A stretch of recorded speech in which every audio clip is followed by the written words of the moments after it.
처음에는 몰랐습니다. 기대조차 하지 않았습니다. 그러나 지내다 보면 볼수록 놀랍니다. 이 사람에게서 처음 본 이미지와는 다른 느낌을 받습니다. 그것은 바로 귀티입니다. 여러분은 귀티나는 사람인가요? 이 영상을 보고 계신다면 마음만은 귀티나는 사람이 될 준비가 된 것입니다. 이미 자신을 변화시키려는 의지가 있는 분이죠. 귀티의 사전적 의미를 살펴보면 귀하게 보이는 모습이나 태도라고 설명하고 있습니다. 흔히 깨끗하고 하얀 피부, 똑똑해 보이는 외모에서 귀티가 흐른다고 말합니다. 덕분에 귀티를 우리는 타고나야 하는 것이라고 이야기하곤 합니다. 실제로 부유한 가정에서 걱정 없이 살면 귀티가 흐를 확률이 높다는 연구 결과도 있습니다. 걱정과 불안이 적으니 피부 건강에도 도움이 될 것입니다. 그래서 귀티는 선천적이라는 말이 나옵니다. 맞습니다. 하지만 첫인상은 그렇게 호감 가는 외모가 아니었는데 이 사람을 겪으면서 풍겨져 나오는 목소리와 태도에서 투박한 첫인상을 무너뜨릴 만큼 호감이 샘솟는 경험을 해본 적이 없으신가요? 외적으로는 평범하지만 대화를 나누면서 상대방에게 호감이 높아지고 상대에게서 귀티, 즉 품이 온화하지만 은은한 강인함을 느낄 때가 있습니다. 반면에 첫인상부터 우아하고 고급스러움을 풍기던 사람을 보고 친해지고 싶어 대화를 나눴다가 오히려 실망감을 느낀 적이 있진 않으신가요? 이렇듯이 외모나 몸매가 뛰어나고 부유한 가정에서 자라 아무리 좋은 명품을 걸쳐도 그 값을 못하는 사람이 있고 어려운 가정에서 자랐거나 평범해 보이지만 왠지 모르게 귀티가 나고 매력적인 사람들도 우리 주변에 있습니다. 후천적으로 귀티나는 사람들입니다. 볼수록 귀티나는 사람들이기도 하죠. 이들은 어떻게 귀티나는 사람이 될 수 있었을까요? 오늘은 나이 들수록 귀티가 나는 사람들의 특징과 귀티 날 수 있는 구체적인 방법에 관해 말씀드리려 합니다. 먼저 나이 들수록 귀티 나는 사람들의 특징 8가지입니다. 첫째, 깔끔하고 단정합니다. 귀티 나는 사람은 외모와 옷차림이 깔끔하고 단정합니다. 값비싼 옷을 입거나 꾸미지 않아도 귀티 나는 사람은 은은하게 빛이 납니다. 귀금속이나 명품을 걸쳐서 풍기는 화려함이 아니라 은은한 고급짐입니다. 사람이 깨끗하고 맑아 보이기 때문에 빛이 나고 자연스럽게 호감이 생깁니다. 그리고 시간과 장소, 상황에 맞게 옷을 입습니다. 상견례나 결혼식, 명절 등 어느 정도 격식을 갖추어야 하는 자리에 색이 바랜 셔츠나 보풀이 일어나 지저분해 보이는 옷을 입고 간다면 귀티와는 멀어지게 됩니다. 실제로 옷차림에 따라 사람의 걸음걸이나 행동도 달라진다고 합니다.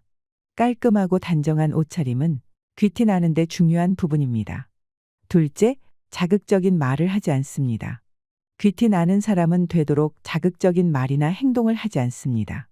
자극적인 말이나 행동은 순간 다른 사람의 이목을 집중시킬 수 있습니다. 주장을 관철하거나 힘을 과시할 수 있습니다. 하지만 자극적인 말과 행동이 잦으면 그 사람의 격이 떨어집니다. 오히려 가벼운 사람으로 느껴집니다. 사람들과 만나서 이야기할 때 습관적으로 부정적인 이야기를 꺼내는 사람이 있습니다. 그런 사람과 가까이 하면 나에게도 좋지 않은 영향을 줍니다. 특히나 뒷담화를 자주 하는 사람이라면 주위의 사람들에게 신의를 잃고 귀티와는 멀어지게 됩니다. 셋째, 차분하고 여유롭습니다. 귀티 나는 사람은 평상시 말이나 행동이 차분합니다. 너무 빠르거나 느리지 않습니다. 사람은 어렵고 힘들 때 그 사람의 진면모가 나타난다고 합니다. 대부분의 사람들은 하루에도 여러 가지 감정의 기복이 있습니다. 하지만 귀티 나는 사람들은 감정을 스스로 컨트롤할 줄 압니다. 그래서 대체로 차분한 인상을 줍니다. 넷째, 침착하고 긍정적입니다. 쉽게 흥분하지 않습니다. 그만큼 자제하고 평정을 유지하려고 노력합니다.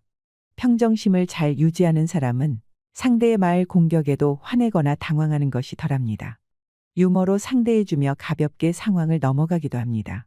대체로 감정의 동요가 적다는 것이 특징입니다. 이러한 성향은 자석과도 같아서 주변에 좋은 사람들을 더욱 끌어당기게 됩니다. 긍정적인 사람과 시간을 보낼수록 나도 그런 사람이 됩니다. 다섯째, 좋은 말투를 씁니다. 말투가 인생을 바꾼다는 말도 있습니다. 그만큼 말투는 마음과 태도에 큰 영향을 줍니다. 욕이나 상스러운 말, 불쾌한 말투는 직접적으로 사람의 격을 떨어뜨립니다. 귀티 나는 사람에게서는 이런 말투를 찾아보기 힘듭니다. 함께할수록 기분 좋아지게 만드는 매력이 있습니다. 여섯째, 상대방을 먼저 배려합니다. 귀티 나는 사람은 대화할 때 상대방에 맞추려고 노력합니다. 함부로 사람을 대하지 않고 평등하고 공평하게 대하기 위해 노력합니다. 편견으로 사람을 대하거나 고정관념이 생기지 않도록 자신을 항시 되돌아보고 자기 말만 하기보다는 먼저 듣는 자세로 임합니다. 한마디로 존중하는 자세입니다. 일곱째, 과시하지 않습니다. 귀티 나는 사람은 아는 것이 많을 경우가 많습니다. 하지만 안다고 자랑하지 않습니다. 가르치려 들지 않습니다. 상대방의 말에 정정이 필요한 상황에서는 상대가 무안하지 않게 조심스럽게 말합니다. 다른 사람을 존중하고 배려하는 것은 그 안에 자신에 대한 겸손이 자리 잡고 있어야 합니다. 여덟째, 부드럽게 피할 줄 압니다. 귀티 나는 사람에게는 부드러운 강인함이 느껴집니다. 특히 대화할 때 그렇습니다. 살다 보면 다툼이나 언쟁을 하게 될 때가 있습니다. 내가 꼭 이겨야겠다는 마음으로 대응해서 이기더라도 상대의 자존심을 꺾어 상처를 주고 얻은 승리는 오래가지 못합니다. 귀티 나는 사람은 굳이 이기려 들지 않습니다. 이기고 지고는 그들의 자존심과는 아무런 상관이 없기 때문입니다. 알겠습니다 하고 인정하거나 오늘 큰 공부했습니다라고 하며 한 걸음 물러날 줄 압니다. 귀티 나는 사람은 내공이 있습니다. 상대의 날카로운 공격에도 부드럽게 넘어가면서 상대 체면을 살려주기까지 합니다. 캐나다 토론토 대학 심리학과 연구진은 흥미로운 실험을 진행했습니다. 학부생들을 대상으로 백인 남성들과 여성들의 흑백 사진을 보여준 후 이들의 재력을 맞춰보라고 했습니다. 정확한 실험을 위해 사진 속 사람들은 모두 무표정으로 어떠한 액세서리도 걸치지 않았습니다. 실험 결과 참가자 중 대다수가 사진 속 인물들의 재력을 정확히 맞췄다고 합니다. 니콜라스 룰 교수는 표정을 짓거나 액세서리를 하지 않아도 그 사람이 풍기는 인상에 삶의 흐름과 경험이 반영되어 있어서 이를 통해 상대방이 유추할 수 있다고 설명했습니다. 흔히 외모만 보고 섣불리 사람을 판단하지 말라고 하지만 상대의 얼굴만 봐도 부자인지 아닌지 알아낼 수 있다고 하니 흥미로운데요. 자신감 있는 애티튜드가 인생을 긍정적으로 만들어준다는 것에 동의하시나요? 행동이 바뀌면 얼굴이 바뀌듯 얼굴이 바뀌면 그에 맞춰 행동도 변한다는 사실도요. 살아온 환경과 살면서 겪은 일들이 그 사람의 인상을 만드는 중요한 요소라는 말입니다. 이 인상은 어떻게 만들어지는 걸까요? 반드시 거쳐야 하는 한 가지는 바로 마음입니다. 내 마음이 어떻게 받아들이느냐에 따라 인상이 변합니다. 매사 부정적이거나 스트레스가 생겼을 때 좌절하는 것이 습관이 되면 인상은 점점 더 나빠질 것입니다. 반면 긍정적으로 생각하거나 스트레스를 줄이는 방법을 터득한다면 결과는 달라집니다. 책 운의 힘에서 저자인 박성준 역술가는 좁은 의미에서 관상을 본다는 것은 얼굴을 살펴보는 것이지만 마음가짐이 쌓여서 관상을 만든다고 말합니다. 지금 짓고 있는 표정과 말투, 태도와 마음가짐이 쌓여 관상을 만든다는 설명입니다. 그런데 표정, 말투, 태도는 마음을 어떻게 먹느냐에 따라 달라질 수 있습니다. 이를 지속하기 위해서도 꾸준하게 하려는 마음이 필요합니다. 결국 현재의 마음이 미래의 내 관상을 바꾸게 되는 것입니다. 귀티를 낼 수 있는 구체적인 3가지 방법이 있습니다. 첫째, 학습입니다. 긍정적인 생각을 하는 법, 반듯한 자세를 취하는 법, 호감 가는 말투로 말하는 법, 명상 등으로 마음을 챙기는 법을 배우시면 목표를 이룰 수 있습니다. 둘째, 운동입니다. 운동을 꾸준히 하는 사람들은 자기 관리에 힘쓰는 성실한 사람입니다. 평소에 척추를 세우기 위해 근력 운동을 꾸준히 하는 것이 중요합니다. 또한 스트레스를 그때그때 해소하는 것도 필요합니다. 육체적인 건강뿐만 아니라 정신적인 건강도 챙기셔야 합니다. 셋째, 자신만의 힘을 기릅니다. 힘이 있으면 여유가 생깁니다. 평상시라면 스트레스 받는 일도 쉽게 넘어갈 수 있습니다. 차분함을 유지하는 데도 도움이 됩니다. 새로운 취미 생활하기, 책 읽기, 공부하기, 자존감 높이기 등 자신을 발전시키는 데 항상 노력하는 것은 귀티를 만드는 데 도움이 됩니다. 조선 시대 양반이나 서양의 귀족에게서 품위를 느낄 수 있었던 이유 중 하나는 어렸을 때부터 예절과 교양, 태도 등을 배웠기 때문입니다. 품위는 귀티와도 연결됩니다. 이렇듯 귀티도 후천적으로 기를 수 있습니다. 귀티나게 변화하려 하는 것을 가식이라고 말씀하시는 분들도 있습니다. 마음과 행동이 다르면 가식이란 말씀이 적절하다고 생각합니다. 내면을 속이는 겉꾸미기 같은 허영은 결국 그 사람의 말과 행동에서 드러나게 되는 경우가 많더군요. 귀티가 가식이 되어버립니다. 하지만 내면을 아름답게 가꾸는 것부터 시작되는 귀티는 가식과 다릅니다. 귀티도 마음먹으면 얼마든지 만들 수 있습니다. 다른 사람을 존중하고 사랑하는 마음으로 자기 자신의 행동에 책임감을 갖고 나이가 들어도 부지런히 배우며 삶의 질을 향상시키기 위해 노력한다면 언젠가 주변에서 당신을 귀티나는 사람으로 보게 될 것입니다. 더 나은 사람이 되기 위해 노력하는 당신을 응원합니다. 이상으로 시니어를 위한 모든 것, 시니어 연구소였습니다.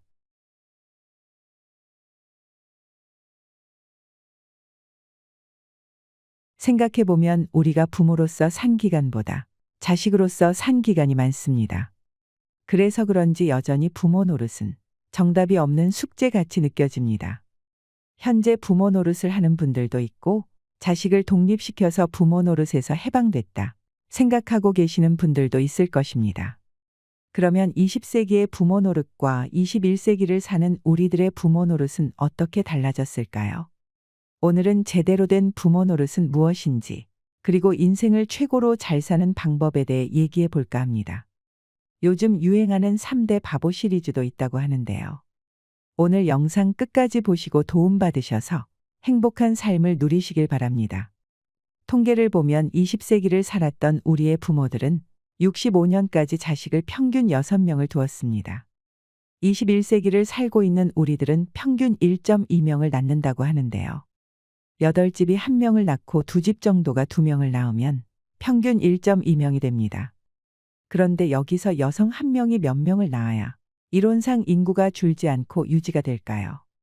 바로 2명입니다. 이걸 대체 출산율이라고 하는데요. 우리나라는 1983년에 대체 출산율 이하로 떨어졌습니다. 60년대는 6명을 낳다가 지금은 1명밖에 안 낳는 이런 시대가 됐습니다. 옛날에는 학교에서 문제가 생겨서 선생님이 누구 모시고 오라고 하면 부모가 가는 경우도 있지만 다른 형제 자매들이 가는 경우가 많았습니다. 왜냐하면 부모님은 바쁘고 형제 자매 나이 차이가 거의 학부모라고 할 만큼 낮기 때문입니다. 옛날에 아이를 기르는 시대에는 길렀다는 표현보다는 자기들끼리 자랐다 이렇게 이야기하곤 합니다. 그런데 지금은 1명이나 2명을 낳으면 부모들이 자식 돌보는 일에 시간을 쏟습니다. 아침에 학교 데려다주고 학교 끝나면 데려다가 학원 보내야 되고 또 그 다음에 영양 보충시켜야 되고 또 부모들끼리 모여서 어느 학원이 좋은지 정보도 교환해야 되고 이런 일을 하고 있습니다. 옛날 우리 부모들은 빨래하고 밥하는데 시간이 너무 많이 들었는데 요즘에 빨래하고 밥하는데 들어가는 시간이 상대적으로 옛날에 비해서 줄었습니다. 세탁기 돌리는 이런 시대가 된 것입니다. 그리고 부모들이 교육은 받았겠다. 자식들을 자기가 못한 거 시키려고 자식을 잘 기르려고 하는 경쟁은 심해졌습니다. 그래서 자식에 대한 보호 수위가 엄청나게 높아졌습니다. 그리고 지금은 형제 자매가 잘 없습니다. 앞으로 한 20년 지나면 이모가 뭐지 고모가 뭐지 이런 이야기가 나올지도 모르지요. 지금의 자식들이 성장해서 결혼을 하면 부모와 같이 사는 인생이 아니고 독립해서 나와 배우자와 두 사람의 인생이 시작됩니다. 요즘에 많은 부모들이 마치 그 자식과 평생을 같이 살 수 있는 것처럼 착각을 하십니다. 하지만 현실은 그렇지 않습니다. 인생이라는 게 별게 아닙니다. 그러니까 즐기면서 살아라고 하지요. 숫자로 본 나의 인생은 부모 밑에서 살다가 성인이 돼서 독립해서 배우자와 가정을 이룰 때 그리고 자식을 낳아서 기르면 세 식구 그리고 더 세월이 흐르면 두 식구 다시 한 식구로 줄어들게 되는 게 인생입니다. 남자와 여자가 평균 수명이 6, 7년이 차이가 나는데 남자가 대체로 빨리 죽습니다. 남편이 3살 많다고 하면 여자가 혼자 살아야 하는 세월이 10년이에요. 그런데 사람들이 대부분 이걸 생각하지 않습니다. 노후를 설계하라 그러면 대개는 남자가 자기 죽을 때까지 설계를 합니다. 이런 생각을 해보신 적이 있나요? 대개 환갑이나 적어도 칠순 정도를 맞으면 자식들이 결혼을 합니다. 요즘에 결혼을 하지 않는 젊은이들도 많지만 보통은 그렇습니다. 그러고 나면 환갑부터 30년이 남습니다. 그 30년은 다시 부부가 사는 거예요. 행복이라고 하는 것은 자기가 바라는 것을 이룰 때 행복이라고 하는데요. 그런데 자식이 독립을 해서 자기도 자식을 낳고 살고 있는데 왜 용돈 안 주냐 이렇게 기대를 하면 행복할까요? 불행할까요? 생각보다 인생은 복잡하면서도 간단합니다. 그러니까 자기가 자식에게 어떻게 기대하고 사느냐 하는 게 나의 행복을 결정하는 중요한 변수라는 것입니다. 그게 자식뿐만이 아닙니다. 배우자에게도 기대하실 필요가 없습니다. 자기가 기대하고 있는 게 많으면 많을수록 행복 지수가 떨어지기 때문입니다. 이것은 각종 연구 결과에서도 보여지는 인생의 진리입니다. 우리 부모들이 살던 시대인 1960년에는 평균 수명인 52살까지 사셨고 또 그 이후로도 70세에서 80세에 가셨고 또 자식들이 6명이나 있었기 때문에 자식들이 부모를 부양하는 게 비교적 쉬웠습니다. 그런데 우리들이 어른이 되어서 자식들의 도움을 받으려고 할 때는 자식은 한두 명인데 우리는 100살까지 사니까 자식이 부모를 모시기가 쉽지 않습니다. 이렇게 생각하면 자식에게 무엇을 기대한다고 하는 건 불행으로 가는 지름길인 것이죠. 그러면 이제부터 우리는 자식을 어떻게 길러야 될까요? 사실 우리 세대가 부모님의 헌신적인 사랑 없이 오늘이 있는 사람은 거의 없을 것입니다. 우리는 모두 부모 덕에 살고 있다. 이렇게 이야기할 수 있습니다. 그러면 이 시대를 살고 있는 우리가 부모 노릇을 하면서 우리도 우리 부모가 우리에게 한 것처럼 100%를 다 투자해서 올인을 해야 할까요? 내가 이 아이를 위해서 나의 모든 걸 바쳤을 때 어떤 결과를 위해서, 나의 노후를 위해서 한다 이런 건 지양해야 합니다. 단지 내가 정말 자녀를 사랑하기 때문에 그 순수함 자체로 최선을 다하는 것은 괜찮습니다. 옛날에는 내가 아프면 큰아들네 집에 갔다 눈치 보이면 딸네 집에 갔다가 또 눈치 보이면 다른 아들네 집에 왔다 갔다 하면 됐는데 지금은 자식도 하나둘밖에 없고 그 다음에 90살까지 살게 되고 그러다 아들네 집에 갔다 눈치 보이면 갈 데가 없습니다. 만약에 또 갔더니 친정 부모가 오면 이제는 시부모가 비켜줘야 되는 시대가 온 겁니다. 그래서 이 시대를 사는 부모님들은 자식 사랑이 우리 부모의 자식 사랑과는 달라져야 한다는 것입니다.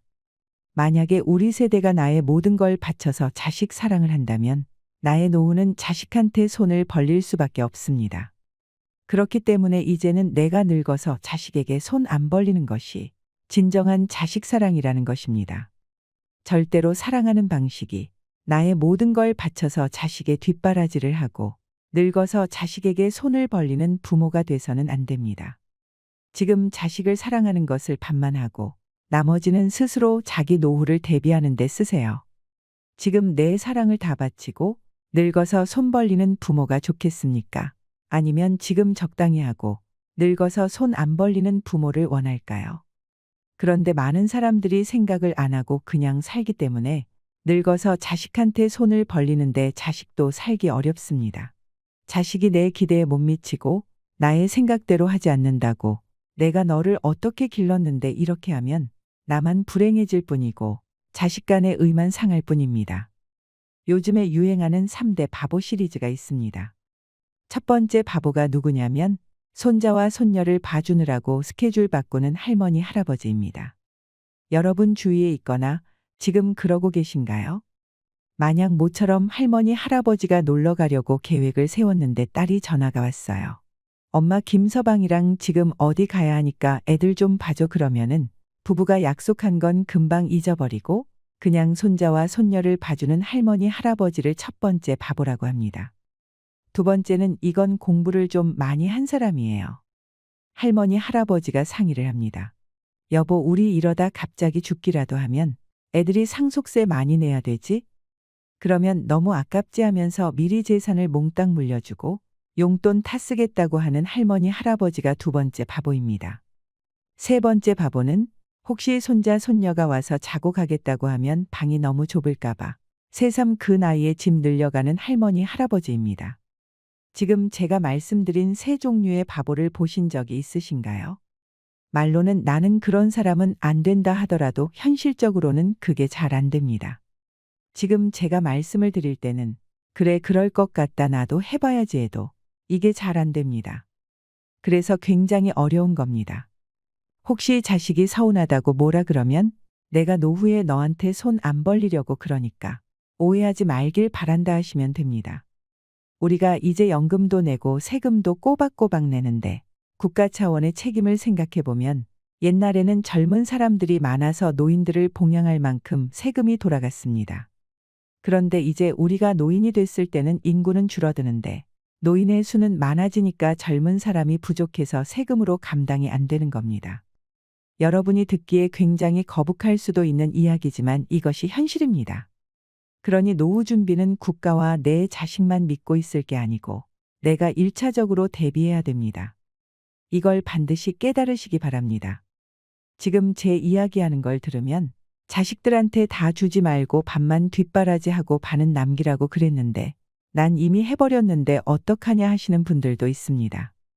늦었다고 생각되어도 지금부터라도 그렇게 실천하면 됩니다. 그러니까 오늘부터라도 무리하지 마십시오. 손녀와 손자 봐주다가 건강 잃는 것도 내 노후를 망치는 길입니다. 내 몸도 적당히 쓰고 아껴야 자식에게 나중에 짐이 되지 않습니다. 지금 당장 눈에 보이는 가까운 것만 보지 말고 멀리 내다보세요. 50살, 60살이 되어서 이혼을 하면 요즘에는 재산을 똑같이 나누라고 하는 판결이 많이 나옵니다. 그러니 이제 더 이상 못 참겠다 하고 황혼 이혼도 많아집니다. 특히나 가부장적인 구조에서 자라고 살았던 사람들은 남성이 나이가 들어서 퇴직을 하고 집에 들어앉으면 이제까지 내 중심으로 했던 것들이 흔들리기 시작합니다. 만날 사람은 줄어들고 와이프는 밥 차려줄 때마다 눈치 주고 자식들은 아버지와 안 친하니 말도 안 하고 젖은 낙엽처럼 되어버리는 겁니다. 그러니까 지금부터라도 남은 인생을 함께 보낼 부부가 서로에게 잘하고 존중해주고 대화도 많이 나눠보고 친구들이나 자식과의 관계도 좀 신경을 쓰고 배우자가 말하면 고개를 끄덕여주고 이렇게 사는 연습을 해야 됩니다. 무엇이든 어려움을 해결하는 길은 사실은 간단한 게 아니라 뼈를 깎는 아픔이 있어야 합니다. 내가 죽고 나서도 내 자식은 40년을 살아야 합니다. 그러면 그 시대를 살아갈 내 자식이 이 사회에서 따돌림 받지 않고 어디 가서든지 본인이 하고 싶은 걸 마음껏 할 수 있는 삶을 살아가도록 하는 것이 우리 부모 세대의 역할이 아닐까요? 어떻게 나이 들어가야 되는지를 말씀드리겠습니다. 인생을 너무 잘 살아야겠다고 생각하면 지금의 인생이 초라해집니다. 인생은 그냥 길가에 풀 한 포기가 나서 사는 것과 같습니다.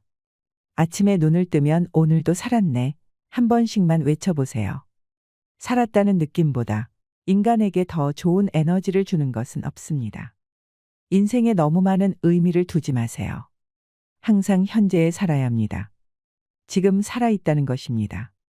불행한 이유들을 만들어서 힘들게 움켜쥐지 마시고 놓아버리세요. 가슴에 맺힌 것이 있다면 모두 다 훌을 털어버리고 편안해지세요. 살아있는 행복을 지금 누리시면 됩니다. 행복한 삶을 살기 위한 자신만의 원칙을 만들어 보세요. 이상으로 시니어를 위한 모든 것, 시니어 연구소였습니다.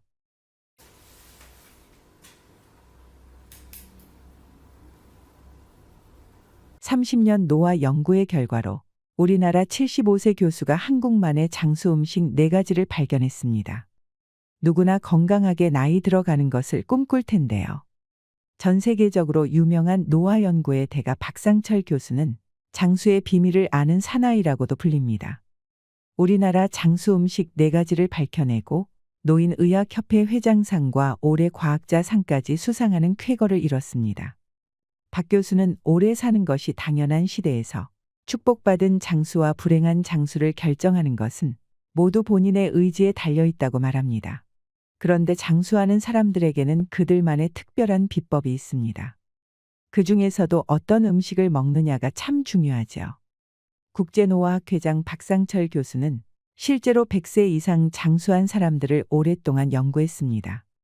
그들이 먹는 식습관을 분석해서 장수하는 사람들이 먹는 공통된 음식을 찾아냈습니다. 우리가 즐겨 먹는 한식 중에서도 특히 장수에 효과적인 식재료가 있는데요. 우리나라 장수 음식 4가지와 축복받은 장수인으로 사는 법을 문답 형식으로 들어보겠습니다. 오늘 영상 끝까지 보시고 장수 비결 놓치지 마시기 바랍니다. 지금 바로 시작합니다. 첫 번째는 들깨입니다. 들깨 다들 좋아하시나요? 들깨 하면 생각나는 음식이 많은데요. 들깨 수제비도 있고 추어탕이나 감자탕을 맛있게 끓일 때 넣기도 합니다. 들깨는 각종 반찬 무침에도 많이 곁들이죠. 아시다시피 들깨는 건강에 참 좋습니다. 셀 수 없을 정도로 다양한 효능을 가지고 있는데요. 들깨는 비타민 B1, B2, 칼슘, 인, 니아신 등의 영양소 및 식이섬유를 풍부하게 함유하고 있습니다. 특히 들깨에 들어있는 폴리페놀 성분과 비타민 E와 같은 영양소는 강력한 항산화 물질인데요. 우리 몸의 노화와 세포 손상을 방지해 줍니다.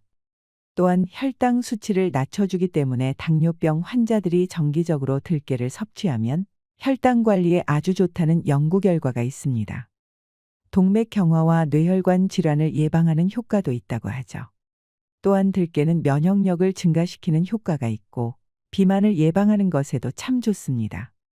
그리고 오메가3 지방산이 풍부하게 함유되어 있어서 노화로 기억력이 저하되는 기분이 드는 분들은 두뇌 활동 증진에도 좋으니 요리를 하실 때 들깨를 활용해 보세요. 들기름은 들깨의 열매를 뽑아 만든 기름인데요. 들깨의 효능을 그대로 갖고 있습니다. 들기름은 대표적인 양념 재료로도 사용되며 참기름보다 맛이 진하고 기름기도 적어서 건강에도 좋습니다. 들기름은 요리에 사용하기 쉽고 간편하게 활용할 수 있는 재료입니다. 음식에 들기름을 추가하면 더욱 깊은 맛과 향을 느낄 수 있습니다. 다만 들기름은 다른 기름에 비해 냄새가 강하므로 사용할 때는 사용량을 조절하는 것이 좋습니다. 들기름을 다양한 요리에 쓰시면서 건강을 챙겨보시는 것도 추천드립니다.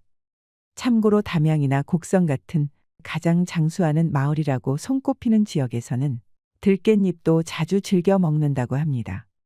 들깻잎에는 폴리페놀 성분과 식이섬유 등이 풍부해서 건강에 아주 좋습니다. 들깻잎은 우리나라에서 장아찌나 쌈으로 많이 드십니다. 눈에 좋은 루테인도 들어있으니 깻잎도 즐겨 드시는 걸 권장드립니다. 깻잎을 즐기지 않는 다른 나라와 달리 우리나라는 깻잎을 잘 먹는 나라 중 하나입니다. 전통적인 한국의 지혜가 가득 담긴 음식이라고 할 수 있습니다. 두 번째는 김입니다. 장수하는 사람들은 다시마나 김, 미역 같은 해조류를 많이 먹습니다. 김은 한국에서 오랫동안 전통적으로 먹어온 식품 중 하나입니다. 삼국유사에 따르면 신라시대부터 우리 선조들이 김을 즐겨 먹었다고 전해지는데요. 외국보다 훨씬 빠른 것입니다. 그래서 김을 이용한 음식 문화가 발달했습니다. 삼면이 바다로 이루어진 지역적인 특색 역시 김양식에 적합합니다. 외국인들이 한국에 여행 와서 기념품으로도 김을 많이 사간다고 하죠. 김은 비타민과 무기질, 식물성 단백질과 식이섬유 등이 풍부하게 들어있는 완전식품입니다. 또한 칼슘이나 철분, 마그네슘 등이 풍부하게 함유되어 있어 뼈 건강에도 좋습니다. 그리고 김은 비타민 B12의 대체 식품 중 하나인데요. 비타민 B12는 인체에 매우 중요한 물질인데 혈구 생성에 필요하며 신경계 작용에 있어서도 필수적인 역할을 합니다. 비타민 B12가 결핍되면 노인일 경우 인지 기능이 현격히 떨어지게 되고 각종 신경정신적 증세가 나타날 수 있습니다. 또한 김은 비타민C와 비타민 E도 함유하고 있습니다. 비타민C는 항산화 작용을 통해 면역력을 강화시켜주고 철분이 잘 흡수되도록 돕는 역할을 합니다. 또한 김에 함유되어 있는 동백꽃 색소질인 피코시아닌은 항산화 성분으로 강한 항산화 효과를 발휘하여 암 예방에도 효과적입니다. 당뇨병을 앓고 계신 분들의 경우 드시는 약으로 인해 비타민 B12의 흡수가 방해되어 영양 부족을 겪기 쉬운데요. 신경병증이 발생하면 손끝이나 발끝이 저리는 느낌이 생깁니다. 이럴 때 꼭 섭취해 주셔야 하는 음식이 바로 김입니다. 그리고 김은 고단백질 음식으로도 유명한데요. 김에 단백질이 많다는 사실을 모르시는 분들이 많습니다. 소고기의 단백질 함유량이 100g당 25%인데에 비해서 김에 들어있는 단백질 함량은 35%나 됩니다. 소고기보다 김에 단백질이 많다는 사실 아셨나요? 김 5장이면 달걀 하나에 들어있는 단백질을 섭취하는 것과 같다고 하니 건강 관리를 위해 섭취하시면 좋겠습니다. 그리고 김을 섭취하실 때는 기름과 함께 섭취하는 것이 좋습니다. 김에 함유되어 있는 건강에 좋은 영양소들을 효율적으로 흡수하기 위해서입니다. 김은 단독으로 섭취하면 몸에서 잘 흡수되지 못한다는 단점이 있습니다. 김을 드실 때 참기름이나 들기름에 간장을 넣어 찍어 드시는 걸 추천드립니다. 세 번째는 나물입니다. 채소에는 항산화 물질과 세포 돌연변이를 억제하는 성분이 가득 들어 있습니다. 과일에는 항산화 물질은 많지만 돌연변이 억제 성분은 적었다고 하는데요. 그런 면에 있어서는 채소가 과일보다 더 몸에 좋다고 할 수 있겠죠. 보통 채소를 익히지 않고 먹어야 영양 성분도 덜 파괴돼서 좋다고 생각하시는 분들이 많은데요. 무조건 그렇지는 않습니다. 우리가 나물을 데쳐 먹으면 그만큼 부피가 줄어들어서 생으로 먹는 것보다 훨씬 더 많은 양의 채소를 섭취할 수 있기 때문이죠. 연구에 따르면 영양소가 조금 파괴되더라도 충분한 양의 채소를 먹는 것이 더 이롭다고 합니다. 그래서 한국인들이 나물 무침을 만들어 먹는 것은 현명한 것입니다. 또한 채소에는 질산염이 들어있는데요. 이 질산염이 체내에 들어오면 아질산염으로 바뀌면서 발암물질을 만들 수 있습니다. 그래서 질산염을 줄이는 것이 참 중요한데요. 채소를 데쳐서 먹는 것이 질산염을 50% 이상 낮추는 방법이 될 수 있습니다. 네 번째 장수 음식은 발효식품입니다. 한국인의 발효식품 하면 가장 먼저 떠오르는 음식이 있으신가요? 저는 김치가 생각나는데요. 김치뿐만 아니라 된장이나 고추장, 간장도 있습니다. 한국인의 밥상에서 이 네 가지는 빼놓을 수 없는 식재료인데요. 이 발효식품에 들어있는 미생물은 우리 몸에 들어와서 장내에 유익한 미생물을 증식시키고 안 좋은 세포들의 번식을 억제합니다. 발효식품에 있는 유산균은 소화기관에도 좋은 영향을 주지요. 바이러스 감염 예방 같은 면역력 증가에 큰 도움이 됩니다. 앞서 말씀드렸다시피 한국에서 장수하는 사람들의 공통점은 혈중 비타민 B12 수치가 정상이라는 점입니다. 이것의 핵심 비결은 바로 발효식품 섭취입니다. 미생물을 연구하는 김혜성 박사도 발효식품의 긍정적인 효과를 강조합니다. 우리나라의 된장이나 일본의 나또의 경우 미생물의 작용으로 만들어지는데요. 콩으로부터 생성되는 고초균에 주목해야 합니다. 고초균은 대사활성 증가 박테리아라는 박테리아 종류의 일종으로 전통적인 한국 음식인 된장에서 발견되는 유익한 미생물입니다. 고초균은 소화기 내에 유해한 세균의 증식을 억제하고 유익한 세균의 증식을 유도합니다. 이를 통해 소화기 건강 유지와 면역력을 강화시키는 데에도 도움을 줍니다. 이소플라본과 같은 미네랄과 함께 대사를 촉진시켜 비만 예방에도 좋은 효과를 보입니다. 과학적으로 증명된 장수하는 식생활입니다. 노화는 그저 죽어가는 현상이 아니라 건강하게 살기 위해 힘쓰는 과정이라고 할 수 있습니다. 나이가 들어갈수록 여기저기 몸이 고장나고 아픈 것은 당연하지만 어떻게 관리하고 극복해 나가느냐에 따라 우리의 남은 생이 훨씬 더 행복할 수 있습니다. 노년기에는 아픈 사람이 많고 이 때문에 장수를 마냥 축복으로 받아들이기 어렵다는 인식이 있습니다. 아픈 곳이 많은 노년기에는 어떤 삶을 살아야 할까요? 흔히 나이가 든 사람 중에는 아픈 사람이 많다고 생각합니다. 하지만 고령화가 빠르게 진행되면서 노인 숫자가 급증했고 이에 따라 실제로 노인 중에는 아픈 사람보다 건강한 사람의 비중이 훨씬 높아지고 있습니다. 70, 80대에도 건강하게 팔팔하게 사는 사람이 많은 것입니다. 따라서 70이 넘으면 아픈 데가 많아질 텐데 걱정이다 해서 70대에 내가 할 일이 무엇일까로 생각을 바꾸는 것이 좋습니다. 나이가 들어도 일상생활을 그대로 유지해야 합니다. 늙는다는 것은 죽기 위한 변화가 아닙니다. 생존을 위한 변화라고 봐야 합니다. 나이가 들었다고 포기하지 말고 생명이 허락되는 날까지 최선을 다해서 살아가는 자세가 필요합니다. 대부분 나이가 드는 것을 부정적으로 생각합니다. 시작이 아니라 끝을 향해 가고 있다고 인식하고요. 나이가 드는 자연적인 현상을 어떻게 받아들이는 게 좋나요? 늙었다는 것은 누가 결정할까요? 50대까지는 젊고 60대부터는 늙은 걸까요? 아니면 60대까지는 젊고 70대부터는 늙은 걸까요? 늙음은 내가 결정하는 것입니다. 나의 선택입니다. 나이가 몇 살인지는 중요하지 않습니다. 작년보다 혹은 지난달보다 뭔가를 잘하게 됐으면 더 잘한 것이지 더 늙은 게 아니지요. 반면에 나는 늙어서 못한다고 포기해버리면 늙음이 되는 것입니다. 우리 스스로 나이 듦을 부정적으로 보는 시각을 바꿀 때 건강하고 당당한 장수 문화가 시작됩니다.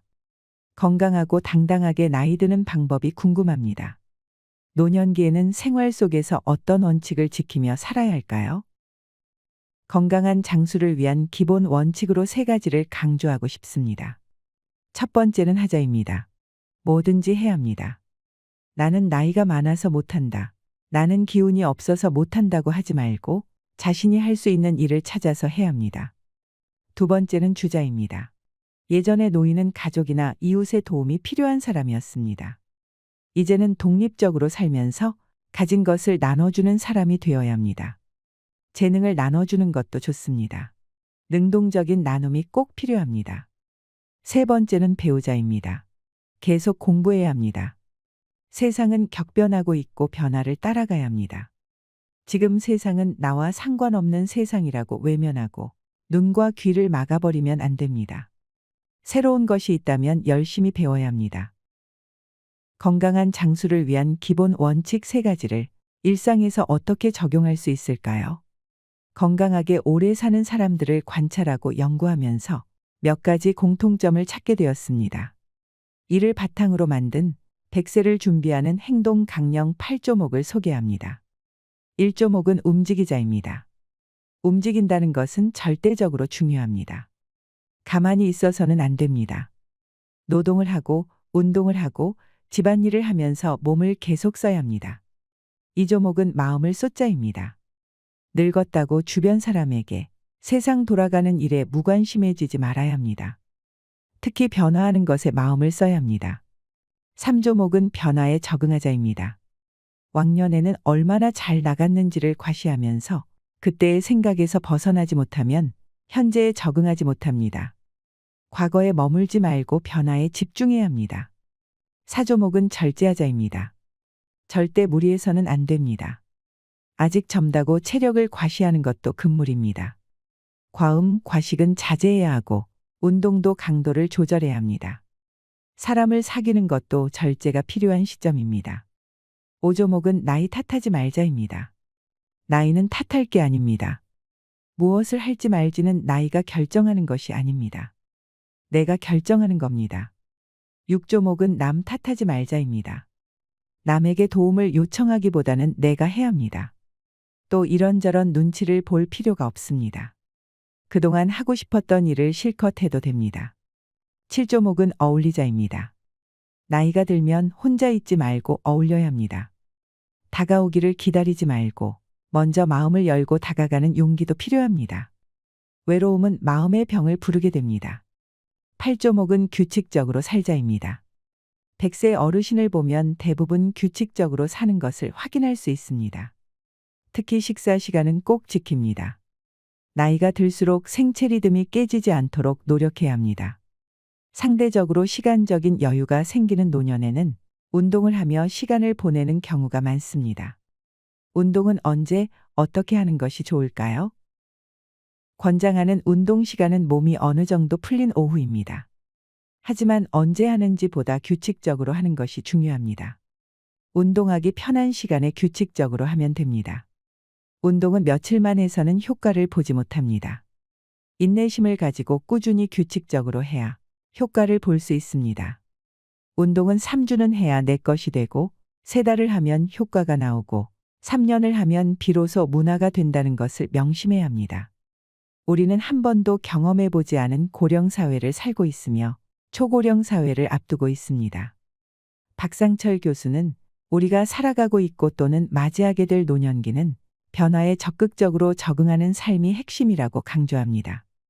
70살인데 주변의 도움을 받으며 수동적인 하루를 사는 사람이 있고 100세에도 활동적으로 살면서 스스로 선택하고 책임지는 하루를 사는 사람이 있습니다. 기회와 선택은 나이와 상관없이 주어집니다. 나이 듦은 두려워할 현상이 아니라 생존의 과정일 뿐이라는 박상철 교수의 말은 100세, 어쩌면 그 이상의 삶을 준비해야 하는 우리에게 큰 울림을 줍니다. 오늘은 100세 이상 장수하는 한국인들이 즐겨 먹는 음식 4가지와 행복하게 장수하는 습관을 알아보았습니다. 이제 100세 시대를 넘어 120세 시대에 도래한다고 합니다. 항상 건강하고 행복한 삶을 영위하시기 바랍니다. 이상으로 시니어를 위한 모든 것, 시니어 연구소였습니다.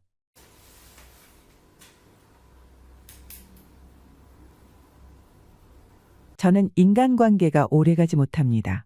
이렇게 나이 들어 혼자 될까 무섭습니다. 라고 말씀하시는 분들이 많습니다. 분명 젊었을 때는 주위에 친구도 많고 활발했는데 나이가 들수록 몇 남아 있었던 친구도 없어지고 내 노년이 초라해지는 것만 같아서 힘들어 하시는 분들이 많습니다.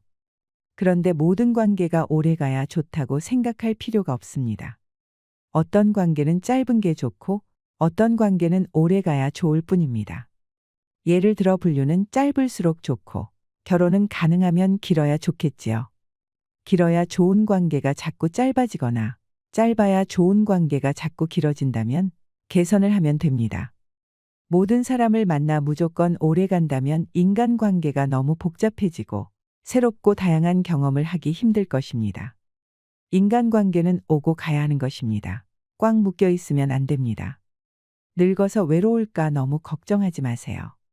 모든 인간은 혼자 왔다 혼자 가는 겁니다. 그런데 살다 보면 내가 이용당했구나. 이런 생각이 들 때가 있지 않나요? 어떻게든 나를 이용하려 드는 사람과는 인연을 이어가고 싶지 않을 것입니다. 젊을 때나 나이 들어서나 사람을 재며 무례한 행동을 일삼는 사람과 만나게 되면 내 정신 건강에 좋지 않지요. 그럴 때면 내가 만만한가 하는 생각도 들고 자책을 하는 경우도 있습니다. 이 나이에 이런 걸로 고민하고 있는 내 모습이 안쓰러워지기까지 합니다. 이런 사람들이 어떻게, 왜 나에게 다가올까 생각해 보셨나요? 착하거나 예민해서, 거절하는 것이 두려워서, 또는 다른 이유로 만만하게 보이는 경우가 있습니다. 그렇다면 어떻게 해야 만만하게 보지 못하는 사람이 될 수 있을까요? 이럴 때 우리는 어떻게 대처해야 할까요? 나이가 들어갈수록 인간관계에 대한 삶의 지혜가 중요합니다. 오늘은 노후에 만만하지 않은 사람이 되기 위한 인생 조언 6가지를 듣겠습니다. 직장에서 함께 일하는 동료 때문에 힘들다는 분이 있었습니다. 그 동료는 일을 굉장히 잘하고 인정받는 분인데 말을 할 때는 툭툭 던지듯이 해서 꼭 지적을 받는 기분이 들어 상처가 심하다고 합니다. 그런데 여러분, 여기 알이 토실토실하게 익은 밤송이가 있어요. 이 밤은 맛도 있지만 영양가도 높아서 누구든 먹고 싶어 합니다. 그런데 밤을 먹으려면 먼저 밤송이를 까야겠지요. 밤송이를 까려면 가시가 손을 자꾸 찌르게 돼요. 그러면 먹는 것을 포기하나요? 가시를 피해서 잘 까야 할까요?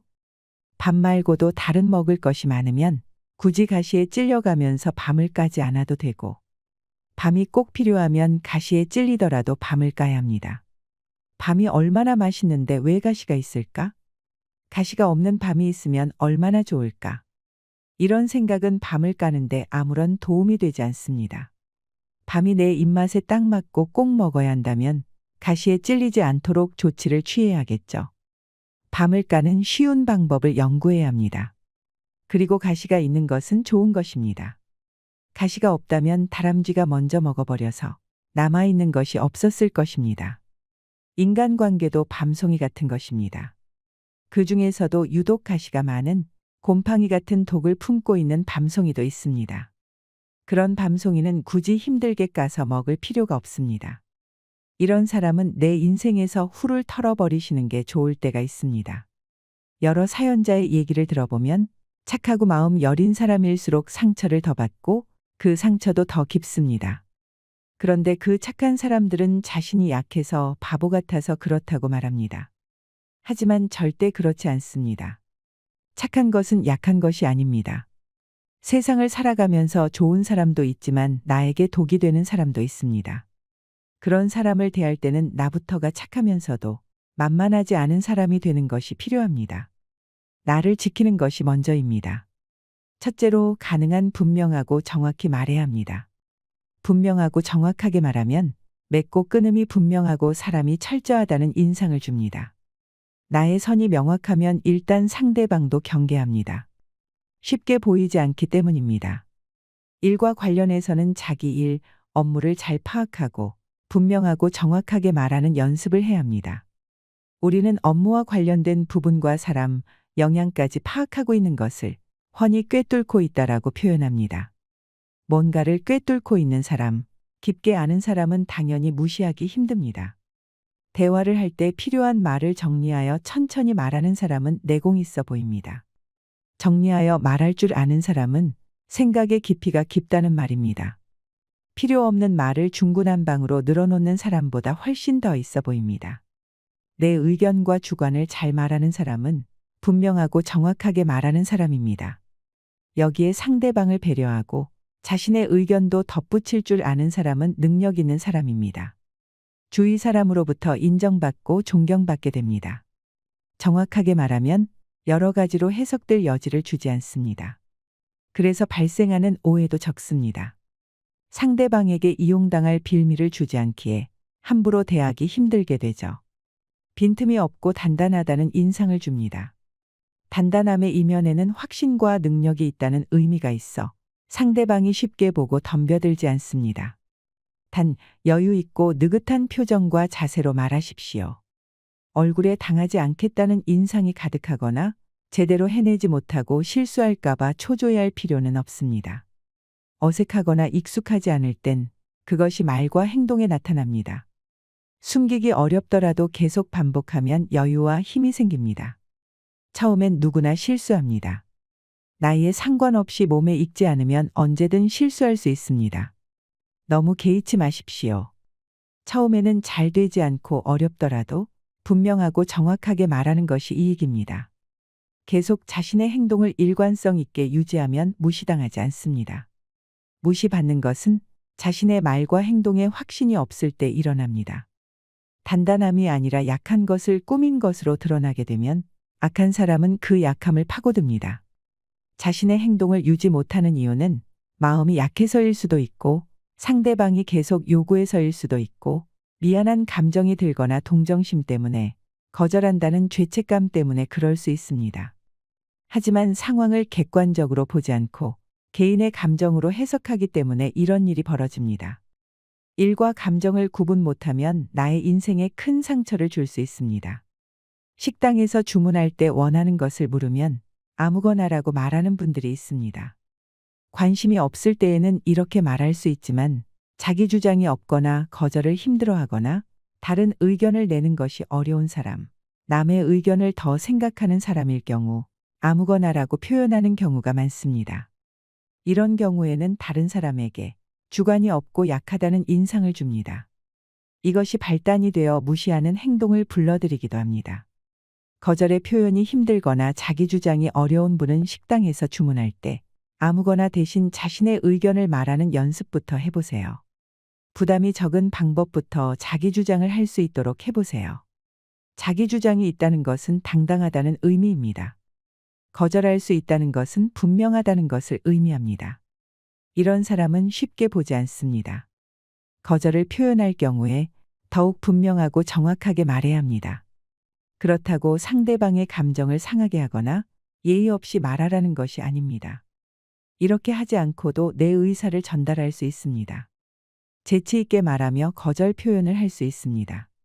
미안한 표정을 지으며 또는 상대방을 위로하며 자기 힘으로는 어쩔 수 없다는 말을 전하기도 합니다. 거절할 때뿐만 아니라 분명하고 정확하게 표현할 때도 이렇게 하면 미움받지 않으면서 사람들과 원만하게 지낼 수 있습니다. 정확하게 전달하고 난 뒤에는 감정이 흔들리거나 우유부단하게 결정을 번복하지 마세요. 상대방이 사정하더라도 바꾸지 않는 것이 좋습니다. 사정하면 받아준다는 것을 악용하는 사람이 있기 때문입니다. 만일 그때는 해줬는데 지금은 왜 안 되느냐고 한다면 그것은 나의 문제가 아니라 상대방의 문제입니다. 내 호의를 자신의 권리로 여기는 사람은 조금 거리를 두는 것이 좋습니다. 그런데 이런 말을 듣고 내가 흔들리고 양심의 가책을 느끼는 사람이 있습니다. 호의는 내 자유의지로 했을 뿐 호의를 계속해야 할 의무는 없습니다. 일관성을 지킬 필요도 없습니다. 그리고 못하는 이유를 설명할 필요도 없습니다. 이것은 원칙의 문제가 아니기에 일관성 없는 행동이라 자책할 필요도 없습니다. 제가 왜 계속 그렇게 해야 하죠라고 반문하거나 그땐 그때고 지금은 지금이죠라며 대답해도 됩니다. 그냥 안 됩니다라고 해도 됩니다. 계속 봐야 하고 관계가 틀어지면 안 되는 상황이라면 재치나 유머가 들어가는 것이 좋습니다. 실용적인 방법으로는 역제안이 있습니다.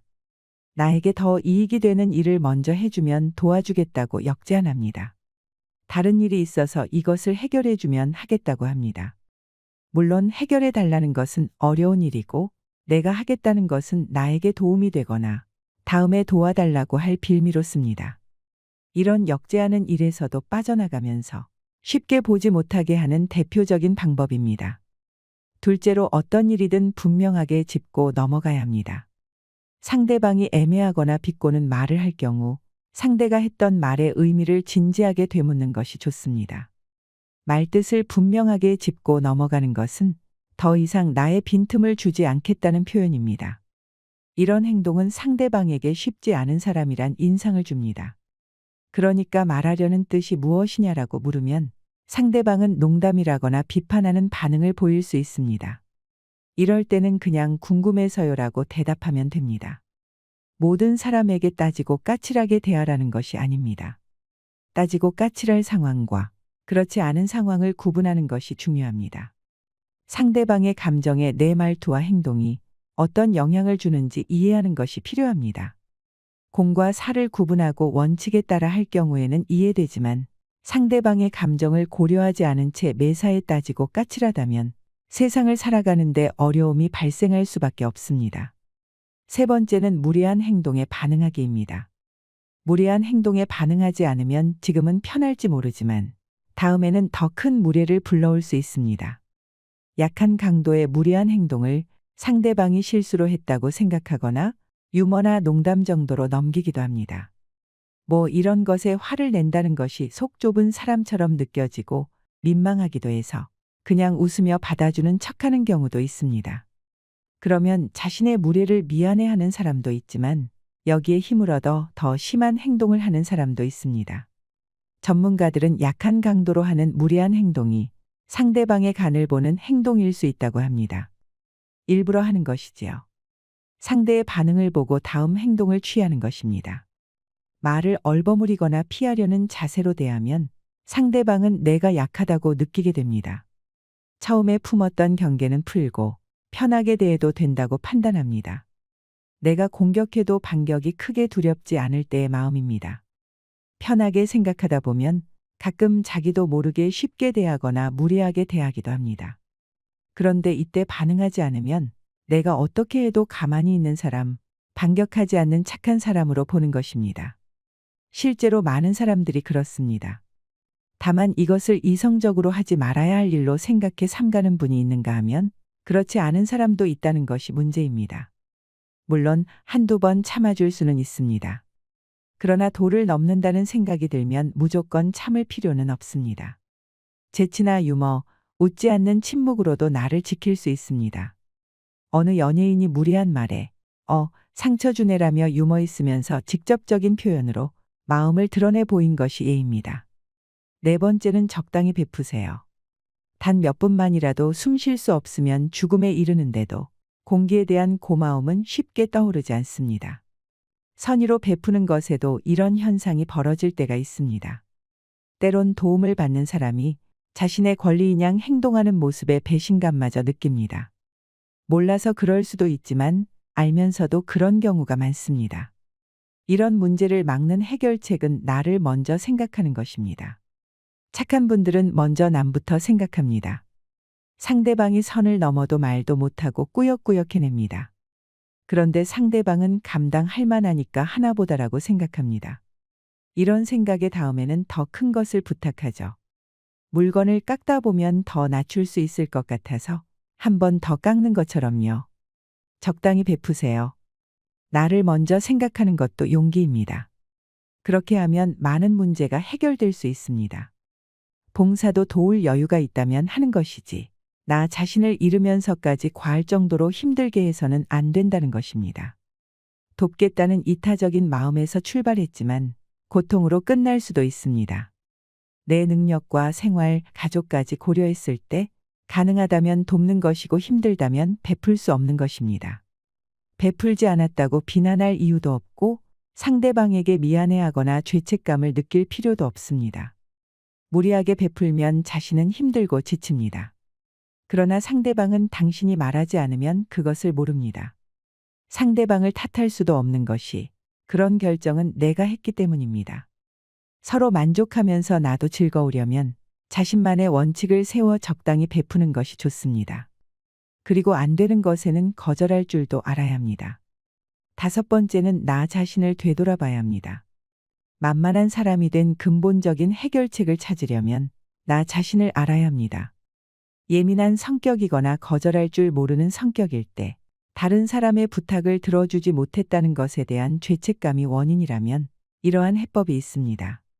긍정적이었던 경험을 자주 떠올리고 내가 가진 장점을 생각하셔야 합니다. 거절은 나를 여유롭게 하고 상대도 거절을 예상하고 했다는 점만 기억해도 편해질 수 있습니다. 어떤 일이 닥쳤을 때 두려움을 피하기만 해서는 안 되고 대처 방법을 세우는 것이 좋습니다. 나이가 들어갈수록 자기 존중감을 높이셔야 합니다. 내가 당당해져야 자신감도 생기고 주변 사람들에게도 존중받을 수 있습니다. 6번째는 재능과 잠재력을 키우세요. 사람은 누구나 잘하는 것이 있고 잘할 수 있는 능력이 있습니다. 이미 가지고 있는 재능과 잠재력으로도 충분히 자신감을 회복할 수 있습니다. 단점만 보는 것이 아니라 장점을 보면서 긍정적인 생각을 채우면 자신감도 높아집니다. 용기가 생깁니다. 자신감이 높아지고 당당해지면 만만하게 보이지 않게 됩니다. 저는 여기서 더 나아가야 한다고 생각합니다. 무엇이든 도전해보세요. 하고 싶은 걸 찾고 끊임없이 공부하세요. 도전하는 사람은 활동적이 됩니다. 성격에도 긍정적인 영향을 끼칩니다. 스트레스를 받더라도 풀 경로가 다양하게 생깁니다. 두려움을 마주할 용기가 생깁니다.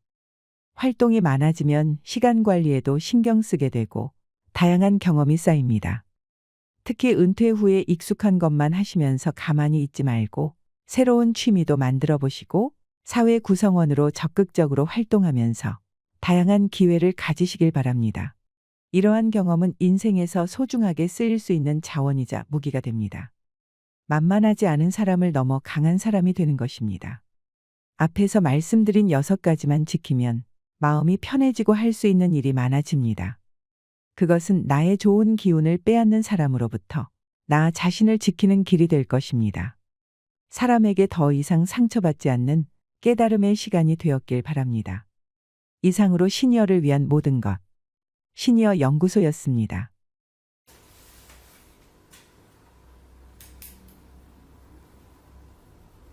세상을 살아가면서 말을 잘못해서 망하는 경우가 너무나 많습니다. 말 실수는 누구나 할 수 있지만 말 실수를 계속하는 것은 습관입니다. 입으로 망한다는 말이 그냥 있는 것이 아니겠지요. 나의 말로 인해 누군가에게 상처를 주는 경우도 있고 누군가가 나에게 말로 비수를 꽂는 경우도 있습니다. 의도하지 않았더라도 이런 일은 종종 발생합니다. 충분히 가까워졌다고 생각해서 이 사람은 신뢰할 수 있겠다는 믿음이 생겨서 나의 속마음을 드러내 보여도 될 것 같아서 했던 말들로 인해 오히려 그 사람을 잃고 상처받고 손해만 봤던 경험이 없으신가요? 가까운 사이라서 편해서, 가까운 사이라서 조심하려고 하다가 한 행동 때문에 힘들어지는 경우가 많습니다. 나이 들수록 인생의 지혜를 찾는 것은 중요합니다. 오늘은 아무리 친해도 드러내면 후회하게 되는 것 5가지를 준비했습니다. 그리고 좋은 인간관계를 위해서는 이것 3가지만 기억하면 된다고 하는데요. 바로 시작하겠습니다. 우리가 말을 잘하는 것도 중요하지만 해서는 안 될 말을 절대 하지 않는 것은 더 중요합니다. 첫째는 돈 자랑입니다. 말한 값을 치러야 하는 경우가 있습니다. 나 이번에 돈 많이 벌었다. 이번에 보너스 탔다. 나 이 정도 돈 있어. 이 말을 들은 사람에게서 한턱 내라. 돈 좀 빌려달라는 말이 자연스럽게 나옵니다. 더 문제가 되는 것은 표정이 바뀌고 질투하는 사람도 나타난다는 것입니다. 얕보이기 싫어서 한 통장 자랑이 위험을 부른 경우도 있습니다. 이럴 때 흔히 내 자랑도 못하냐는 불만이 나옵니다.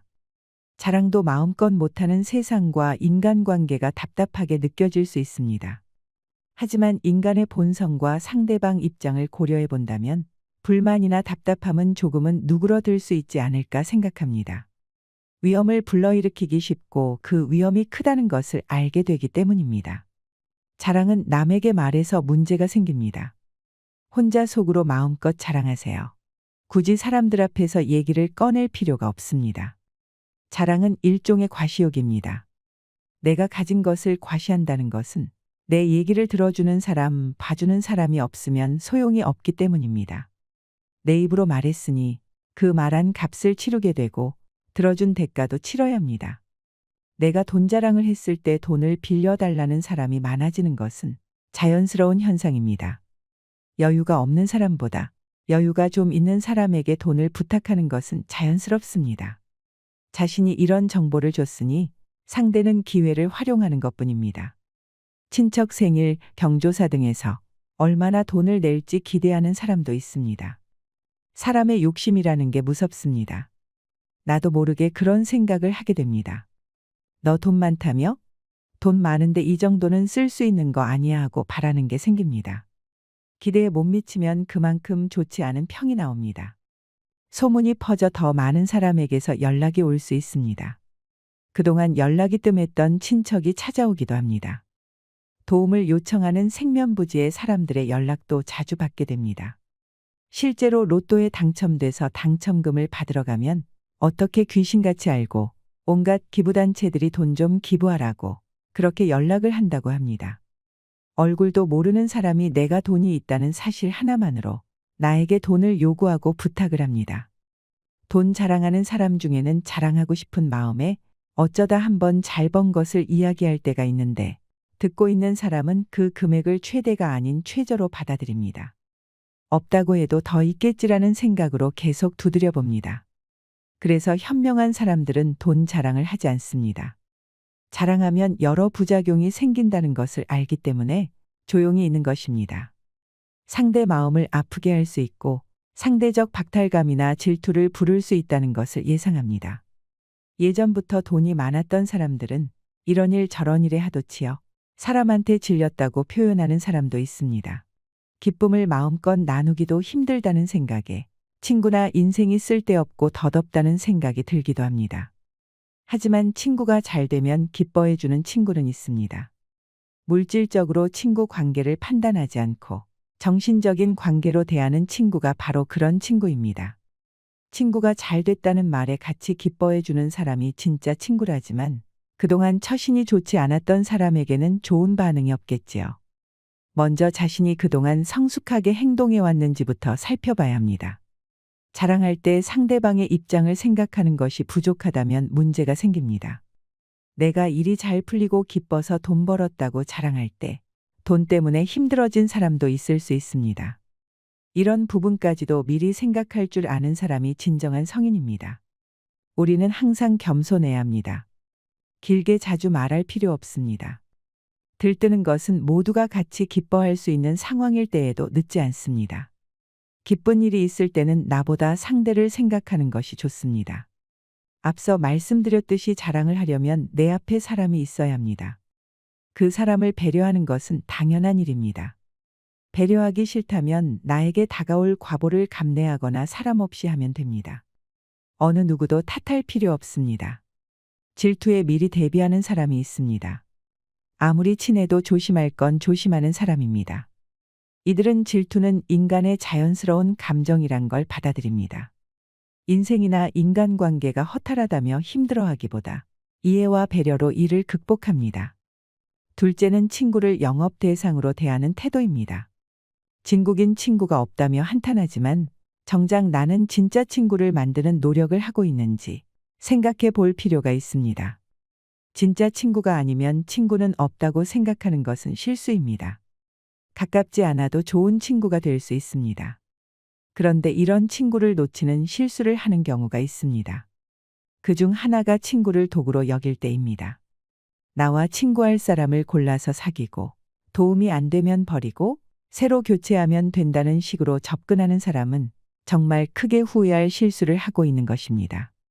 내가 그렇게 대하면서 진짜 친구, 좋은 친구를 원한다면 그런 희망은 결코 이루어질 수 없습니다. 평상시 친구를 대하는 자세가 내 친구 관계에 그대로 나타나게 됩니다. 친구를 대하는 나의 자세는 어떤가요? 혹시 친구를 도구로 보고 있지는 않았는지 과거와 현재를 되돌아볼 필요가 있습니다.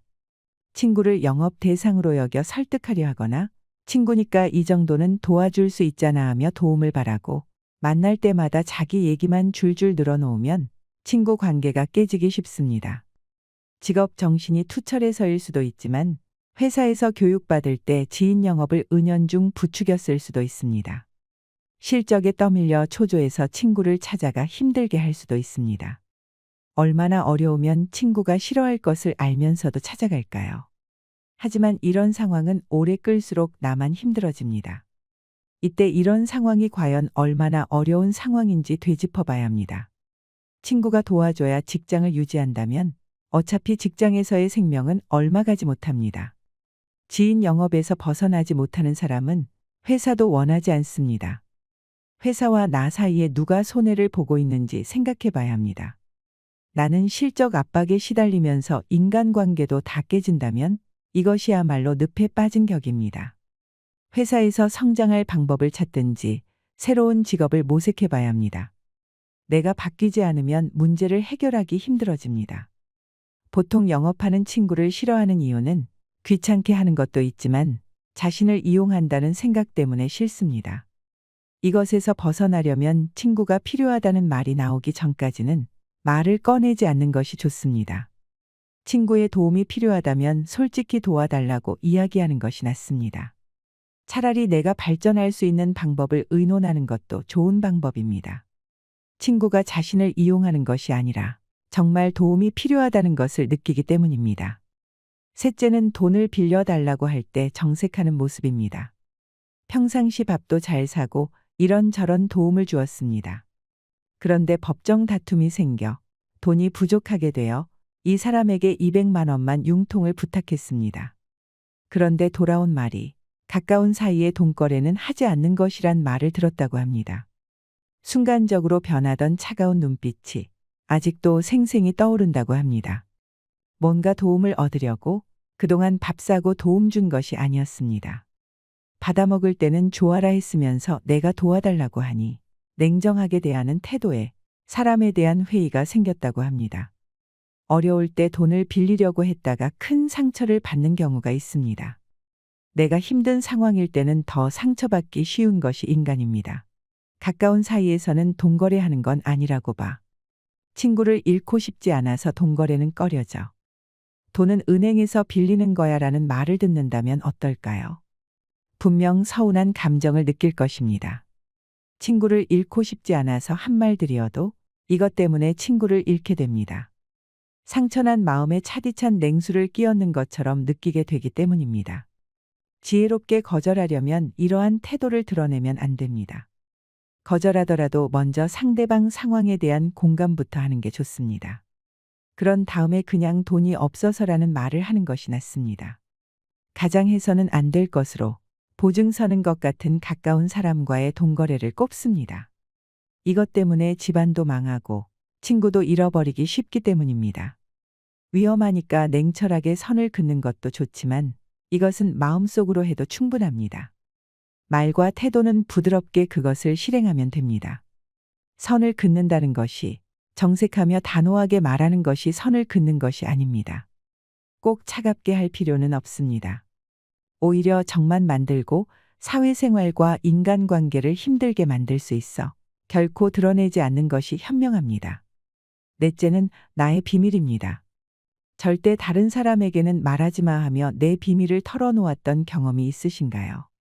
그러다 비밀이 지켜지지 않았을 때 당신의 감정은 어떠했나요? 그 사람이 원망스럽던가요? 내가 원망스럽던가요? 내 입 밖으로 나온 말들로 생긴 일은 누구도 원망할 필요가 없습니다.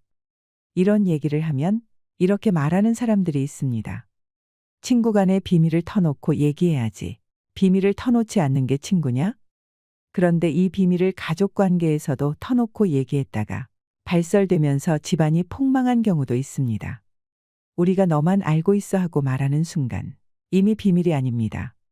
참으로 슬픈 얘기입니다만 이것은 상대방에게 나의 약점을 잡히는 꼴이 됩니다. 그리고 사람 관계라고 하는 것이 끝까지 지금처럼 간다는 보장이 없습니다. 내 마음과 상대의 마음이 다를 수도 있지요.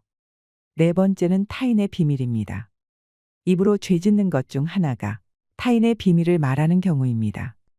내가 다른 사람의 비밀을 알고 있다면 그것은 내 가슴 깊숙이 묻어두세요. 그러고 죽을 때까지 가지고 가는 것이 인간에 대한 예의입니다. 나도 모르게 툭하고 튀어나온 말 때문에 내 간지러운 입 때문에 사람도 잃고 모든 것을 다 잃습니다. 입으로 지은 죄는 다시 나에게 돌아옵니다. 알고 있는 것을 너무 많이 말하지 말고 필요 없는 말을 섣불리 내뱉는 것을 경계하세요. 이것저것 많이 말하다 보면 아무래도 실수할 개연성이 높아집니다. 이것 하나만 기억하세요. 한 박자 쉬고 늦게 말하는 것입니다. 무슨 얘기를 하려고 할 때 꿀떡 한번 침을 삼키고 조금 생각하고 말하는 겁니다. 막상 내뱉은 말을 지키려고 하니 나중에 귀찮아서 후회하는 경우가 있습니다.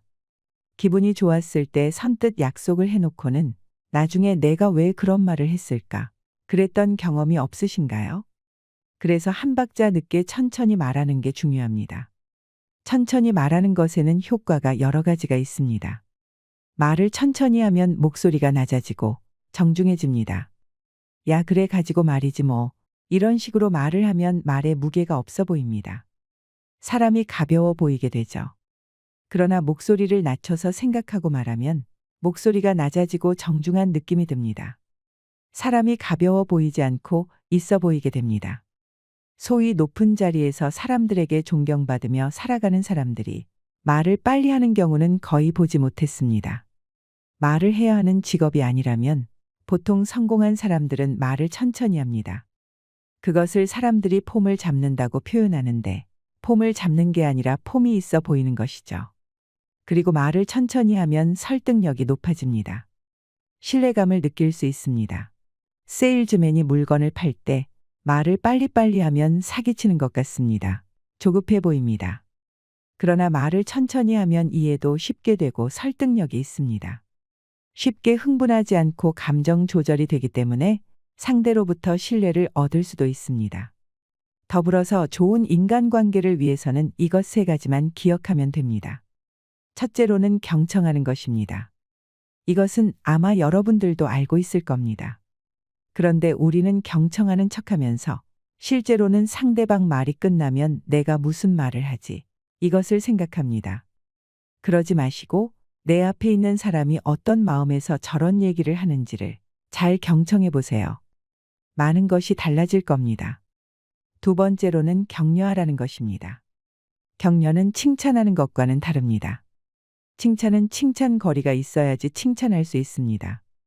그러나 격려는 실수를 했을 때도 격려할 수 있습니다. 괜찮아, 잘 될 거야. 요새 뭐 하쿠나 마타타 그런 얘기 많이 하지 않습니까? 잘 될 거야, 걱정하지 마. 이런 말로 그렇게 격려해 주는 것이 얼마나 좋습니까? 세 번째로는 겸손하셔야 합니다. 너무 뻐기면서 말하지 말고 조금만 더 나를 낮추고 겸손해지세요. 이렇게 하면 상대방으로부터 이 사람은 참 품격 있게 말을 잘하네. 이런 감정을 갖게 될 겁니다. 품격 있는 그런 화법을 구사하시기를 바랍니다. 그거 아시나요? 우리가 품격이라고 할 때 그 한문을 보면은 입구자가 3개가 쌓여서 품자가 되어 있습니다. 품격, 품질도 다 마찬가지죠. 다시 말해서 품격이라고 하는 것은 말을 어떻게 하느냐에 따라서 품격이 좌우된다는 것입니다. 사람의 격이 달라지게 된다는 겁니다. 그것뿐만 아니라 군자의 군을 한문으로 보면은 다스릴 윤자에다가 밑에 입구자가 써 있습니다. 다시 말하자면 입을 제대로 다스리는 사람이 군자라는 겁니다. 오늘날 우리 사회가 정말 갈수록 말하는 방식이 아주 험악해지고 있습니다. 사회적 지도층이라고 하는 분들도 어떻게 하면 상대방의 마음을 아프게 할 것인지에 대해서만 신경을 쓰는 것 같은 그런 것을 느끼지 않습니까? 그래서 우리만이라도 화술에 대해서 좀 더 생각을 해보았으면 좋겠습니다. 술수라고 해서 무슨 요령을 피운다는 그런 것이 아니라 어떻게 하면 진정성이 있는 정말 멋있는 말, 좋은 말을 할 수 있을 것인지 거기에 대해서 늘 관심을 갖고 사셨으면 좋겠습니다. 입에서부터 화근이 시작된다고 하지 않습니까? 그래서 말을 정말 조심해서 해야 됩니다. 아무리 친해도 절대 들키면 안 되는 모습, 절대 보이면 안 되는 것은 무엇인지 잘 들으셨나요? 인간관계 때문에 힘들어하는 사람들이 많습니다. 오늘 말씀드린 5가지만 기억하시면 조금 더 행복하고 고귀한 삶을 누리실 수 있을 거라 생각합니다. 이상으로 시니어를 위한 모든 것, 시니어 연구소였습니다.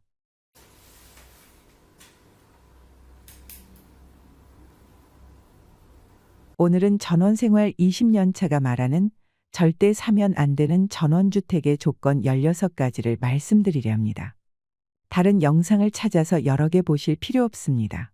이 영상 하나면 충분합니다. 은퇴 후에 전원 생활을 하는 것은 누구나 한 번쯤 꿈꾸는 일일 텐데요. 고향이나 시골에 가서 텃밭도 일구고 맑은 공기의 자연에서 시간을 보내고 싶어 하시는 분들이 많습니다. 특히 현재 50대, 60대이신 분들 중에서는 나이 들어서 그렇게 사는 것이 일생의 로망이라고 생각하시는 분들이 있습니다. 살고 있던 아파트를 팔고 전원주택을 지어서 가거나 마음에 드는 전원주택을 구입하시는 분들도 있고 작은 컨테이너형 박스의 세컨하우스 형식으로 만들어서 틈틈이 전원 생활을 즐기시는 분들도 있습니다. 그런데 혹시 구입할 전원주택을 선택할 때 꼭 확인해야 하는 것들을 알고 계신가요? 은퇴 후 노후 자금을 주택 마련 자금으로 몽땅 투자했다가 노후 파산을 겪고 꿈도 희망도 잃는 경우가 많습니다. 전원주택 생활을 1년도 채 버티지 못하고 포기하시는 분들이 많은 것도 이것을 고려하지 않고 무작정 전원주택을 짓거나 구매하셔서 그럴 수 있다고 하는데요. 생각하지 못했던 이유들로 1년 내내 수리만 하다가 몸과 마음이 다 지쳐서 전원 생활을 포기하게 될 수 있습니다.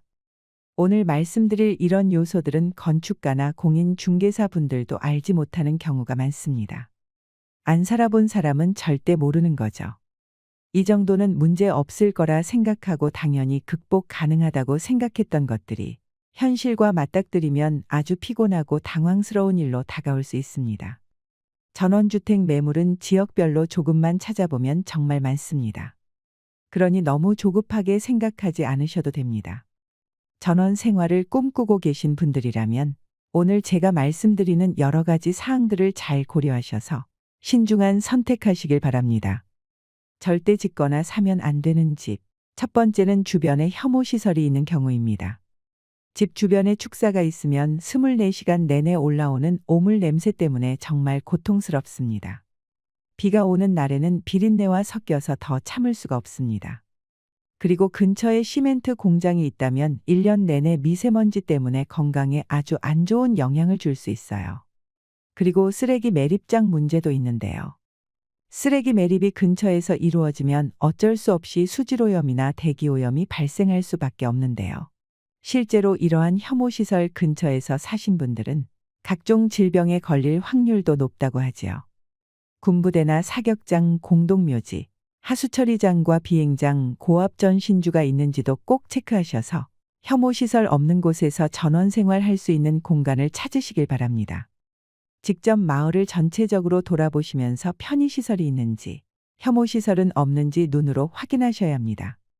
두 번째는 나무 데크인데요. 아시는 분들은 아시겠지만 나무 데크라는 게 참 관리하기가 힘이 듭니다. 전원주택 매물을 보러 가셨는데 그 집 외부의 나무 데크가 관리가 안 된 상태로 썩어서 방치되어 있으면 평소에 집 주인이 관리를 제대로 하지 않았을 가능성이 큽니다. 당연히 집도 제대로 된 관리가 되지 않았겠죠.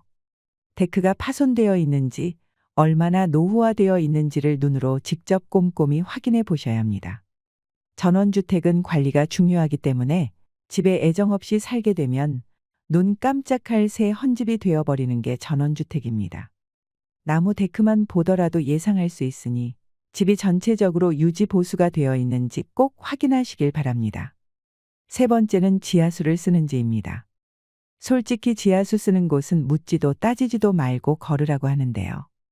정말 살아보시게 되면 불편한 점이 한두 가지가 아닙니다. 일반적인 정수기 설치도 쉽지 않아서 생수를 사다 먹어야 하고, 이건 세발의 피에 불과합니다. 여름에는 물이 말라서 물이 안 나오고, 겨울에는 물이 얼어서 물이 안 나오고, 진짜 갑작스럽게 물이 안 나오게 되면 답이 없습니다. 샤워를 하다가도 불편하고 설거지를 할 때도 그렇고, 특히나 화장실을 이용할 때에는 정말 불편합니다. 그래서 군에서 살수차를 보내주는 경우가 있는데요. 그렇게 되면 정말 물통을 바리바리 싸들고 가서 줄 서서 물을 받아와야 합니다. 그럴 때는 피난민이 따로 없습니다. 아이들과 함께 사는 집은 더 불편하실 텐데요. 특히 주변에 축사나 매립장 같은 시설이 있다면 지하수 오염 문제도 있습니다. 건강에 치명적인 문제가 될 수 있는 것이죠. 네 번째는 창호입니다. 전원주택에서 사는데 작은 창문을 선호하시는 분들은 없으실 텐데요. 실제로 우리 주변의 전원주택을 보면 창문이 정말 많습니다. 그런데 창문이 많은 집은 그만큼 단열에 신경을 써야 하는데요. 이 창호가 시스템 창호냐 아니냐는 정말 중요합니다. 무조건 시스템 창호로 만들어진 집을 고르셔야 합니다. 단열 성능이 떨어지는 창문이 있는 집은 여름에는 더워서 죽고 겨울에는 추워서 죽습니다. 당연히 냉난방비는 폭탄이겠죠. 창호를 전체적으로 교체한다고 하시면 그 비용이 정말 만만치 않습니다. 그러니 미리부터 이런 요소들을 잘 확인하시고 선택하셔야 합니다. 다섯 번째로 시공사에서 만든 집입니다. 요즘에 극한직업 같은 채널 보면 공장에서 집 지어서 파는 것도 많이 나오고, 시공사에서 미리 만들어서 분양하는 경우도 많은데요. 개인이 직접 건축한 집은 본인이 살 집이니까 당연히 자재도 좋은 걸 쓰고 꼼꼼하게 고려사항들을 체크할 텐데요. 하지만 판매 목적으로 대량으로 급하게 만들어진 집은 집에 하자가 생길 가능성이 높습니다. 내가 살 집이 아니라고 생각하기 때문이겠죠? 신경을 덜 쓰는 겁니다. 실제로 전원주택을 짓는 공사 현장에만 가봐도 눈으로 확인할 수 있습니다. 공사하러 오신 분들 중에는 일당 받고 하시는 분들도 많아서 하루 하고 간다는 느낌으로 일하시는 분들도 제법 많습니다. 물론 열심히 해주시는 분들도 있겠지만요. 남은 자재나 시멘트 같은 것도 제대로 처리하지 않고 그대로 덮어버리거나 눈속이 많은 형식으로 집을 마무리하는 경우가 많습니다. 그래서 나중에 곰팡이가 쓸거나 누수가 발생하는 것이죠. 우리가 모르는 안 보이는 곳에도 작업이 들어가기 때문에 이미 만들어진 집을 살 때에는 이런 것을 다 확인할 수가 없습니다. 검수도 제대로 안 되고 단열도 제대로 안 되는 집이 그래서 많은 겁니다. 운이 좋아서 하자 보수가 되는 기간에 문의를 하면 내 탓이니 네 탓이니 하면서 실랑이를 벌여야 하는 경우도 많고요. 그렇게 되면 결국 답답한 집주인이 감당하게 되는 경우가 많습니다. 그래서 집을 계약하시기 전에는 적어도 도면과 시공서를 요구해서 꼼꼼히 확인해 보시길 바랍니다. 요청한 자료를 주지 않거나 발뺌하는 시공사는 일단 거르고 보셔야 합니다. 다른 전문 업체들도 충분히 많습니다. 시공서가 있더라도 시공서대로 안 하는 업체도 많은데 이것조차 확인이 안 되면 문제가 많은 거겠죠. 여섯 번째로 가파른 길 위에 있는 집입니다. 전망이 좋다고 가파른 길 위에 있는 집을 선택하시는 분들이 계신데요. 뭐 이 정도 경사야 걸으면 운동도 되고 좋지 하실 수도 있지만 실제로 살아보신 분들은 고개를 절레절레 흔드십니다. 노후를 보내야 하는데 비탈길이 있으면 나중에는 무릎도 아프고 보통 일이 아닙니다. 특히나 비가 오거나 눈이 올 때에는 자칫 잘못하다가 넘어지기라도 하면 큰일이지요. 전원 생활은 생필품 하나를 구하려고 해도 차를 타고 나가야 하는 불편함이 있습니다. 그런데 집이 경사가 높은 경우 정말 귀찮은 일이 되어버립니다. 특히 겨울철에 눈이 올 때 제때 제설 작업을 안 해주면 눈이 녹아서 얼게 되는데요. 제설 작업을 하는 에너지도 많이 소요되는데 특히나 눈이 많이 오는 지방이라면 연세 있는 분들이 하기에 감당이 안 될 수도 있습니다. 그리고 전원 생활 하시는 분들은 전망 좋은 곳에서 마당에 바베큐 파티하는 걸 좋아하시는데요. 전망이 좋고 시야가 뚫려 있는 가파른 길 위의 집은 바람이 정말 많이 붑니다. 세팅해 놓은 식기가 바람에 다 날아가고 불도 꺼지고, 그래서 마당에서 불을 피워서 고기를 먹는 것도 아주 힘들다고 합니다.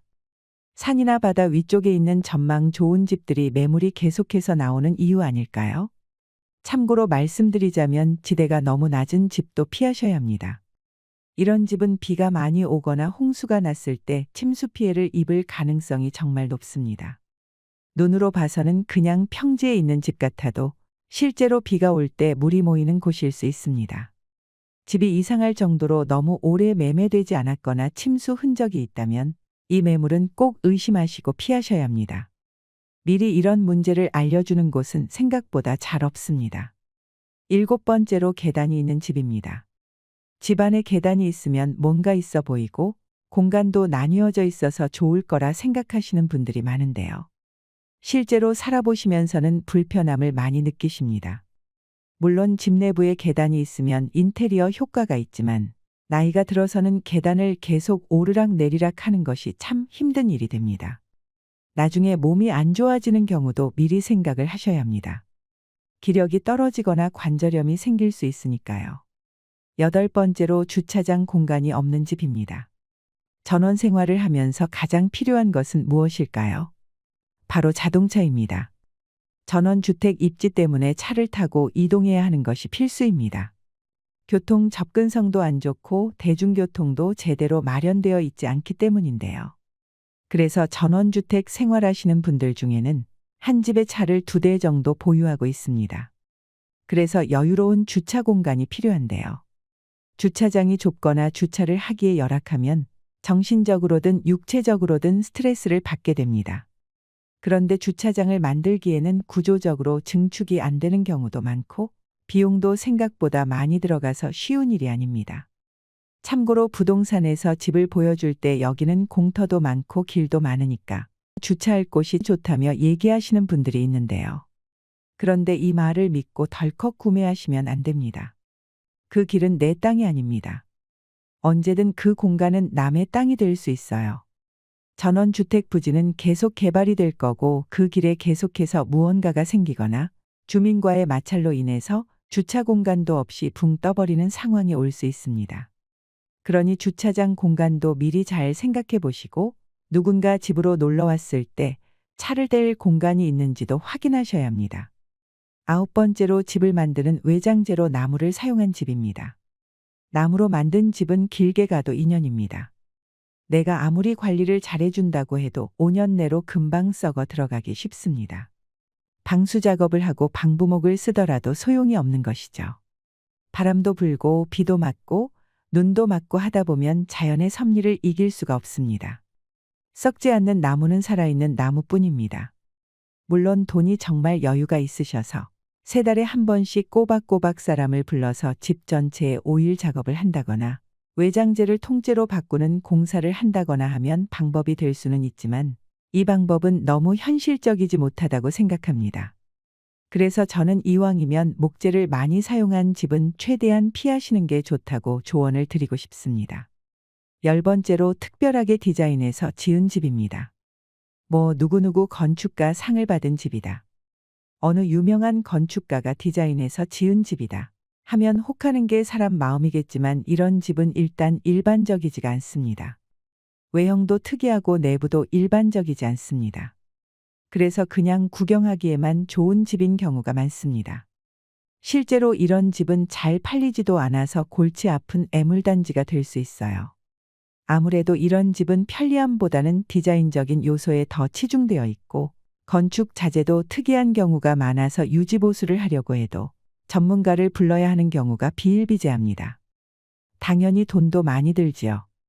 특별함 때문에 당장에 내 눈에 예뻐 보일 수 있지만 실용성을 따지면 얘기가 달라집니다. 그러니 이 부분에도 신중하셔야 합니다. 11번째로 단열이 제대로 되지 않는 집입니다. 전원주택을 구입하면서 가장 중요하게 생각해야 하는 것이 바로 단열 문제인데요. 이 부분은 양보나 타협이 없으셔야 합니다. 단열재를 어떤 걸 쓰느냐에 따라 가격도 천차만별이라서 시공하는 업체에서는 최대한 저렴한 단열재를 쓰려고 합니다. 겉모습은 번지르르하게 잘 지어져 있는 것 같은데 속 내부는 빈 깡통인 경우가 많습니다. 생각보다 왜 이렇게 이 집이 저렴하지? 생각이 드시면 이 부분을 꼭 확인해 보셔야 합니다. 집을 구매할 때에는 무조건 단열재 종류를 확인하시고 시공 방법도 물어보셔야 합니다. 단열재를 좋은 걸 쓰는 업체라면 내가 물어보지 않아도 먼저 말을 해줄 것입니다. 그리고 처음부터 좋은 단열재를 쓰는 것에는 돈을 아끼지 마세요. 단열이 제대로 안 되면 겨울에 추운 것은 물론이고 여름에는 습해서 곰팡이가 생기기 쉽습니다. 매물을 보러 가실 때 창문 쪽을 열어서 창문 틀을 확인해 보세요. 현관문 틀도 마찬가지입니다. 전원 생활하실 때 단열 성능은 정말 중요합니다. 12번째로 나무 구조로 된 2층 집에 물 쓰는 공간이 있는 것입니다. 이런 집은 물이 한번 새면 그냥 끝났다고 보셔야 합니다. 목구조집 2층에 화장실이나 수도시설이 있을 경우에 물이 샌다면 어떻게 될까요? 상상도 하기 싫습니다. 물론 방수 처리가 아주 잘 된 집은 괜찮겠지만 일반인들이 그냥 눈으로 봐서는 이게 잘 된 것인지 잘 되지 않은 것인지 확인하기가 쉽지 않습니다.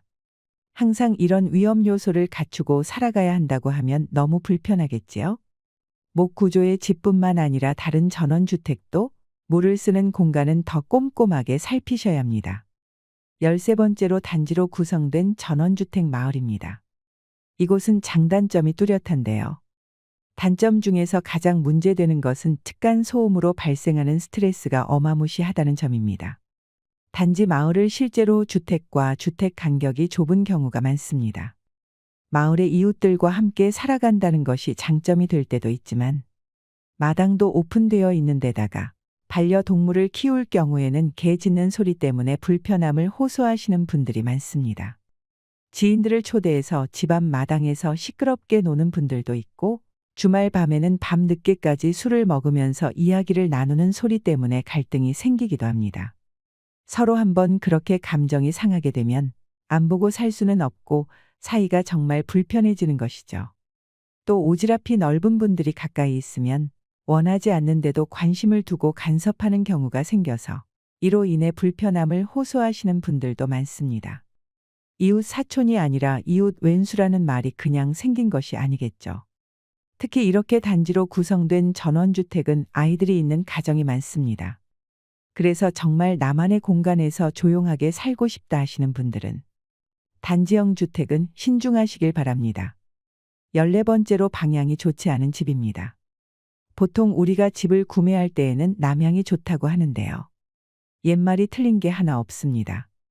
특히나 전원주택에 사시는 경우에는 남향인지 꼭 확인하시고 구매하시길 바랍니다. 나이가 들수록 해를 많이 봐야 건강에도 좋습니다.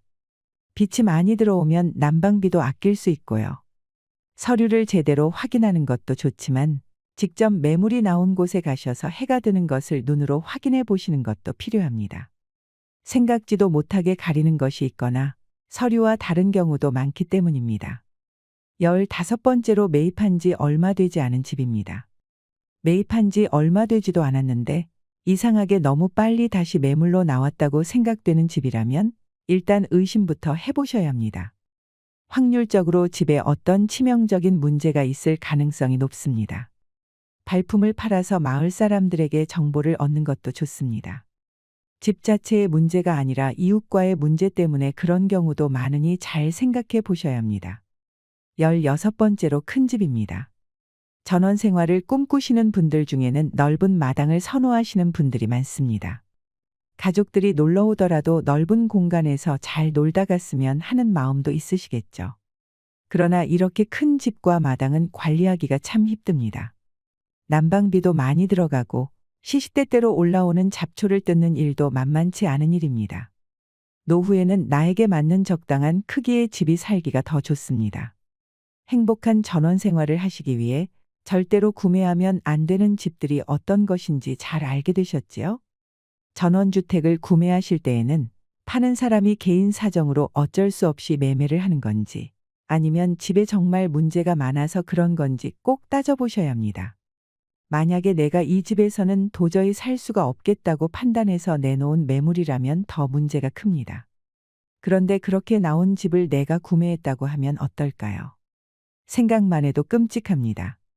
하루라도 빨리 전원 생활을 하고 싶으신 그 마음은 충분히 이해합니다. 얼른 예쁜 집에서 정원도 가꾸고 살고 싶은 마음에 다른 단점들이 눈에 들어와도 이 정도는 괜찮겠지 하고 선택을 서두르시는 분들이 많습니다.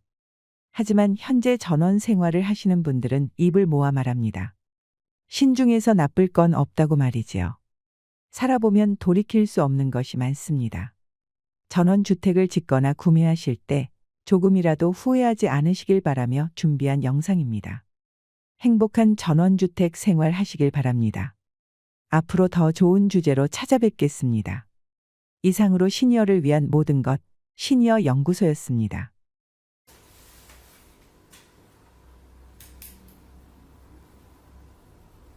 은퇴 예정자를 대상으로 강연을 하다 보면 은퇴 후에 당분간은 아무것도 하지 않겠다고 선언하시는 분들이 많습니다. 그동안 직장 생활을 하면서 너무 힘들었기에 우선은 휴식을 취하고 싶다는 것입니다. 왜 그렇지 않을까요? 특히나 지금의 중년 노년에 접어드신 분들은 평생을 부지런하게 일만 하며 살아오신 분들이 많습니다. 인생의 대부분을 나를 위한 시간이 아닌 가족을 위한 시간이었던 분들이 많을 것입니다. 무거운 책임감으로 인생길을 걸어오다 보니 지나간 나의 발자취는 세월에 사라져버리고 얼굴에 주름살만 가득하게 되지요. 이제는 마음의 여유를 가지고 소파에 누워 게으름을 피우는 것도 괜찮습니다. 그런데 이런 생활이 너무 오랫동안 지속되면 자칫 만사가 귀찮아집니다. 의욕도 없어지고 자신감도 사라지고 건강에도 적신호가 올 수 있습니다. 자연스럽게 사람과의 만남도 회피하게 되고 공허한 마음의 우울감을 호소하시는 분들도 많습니다.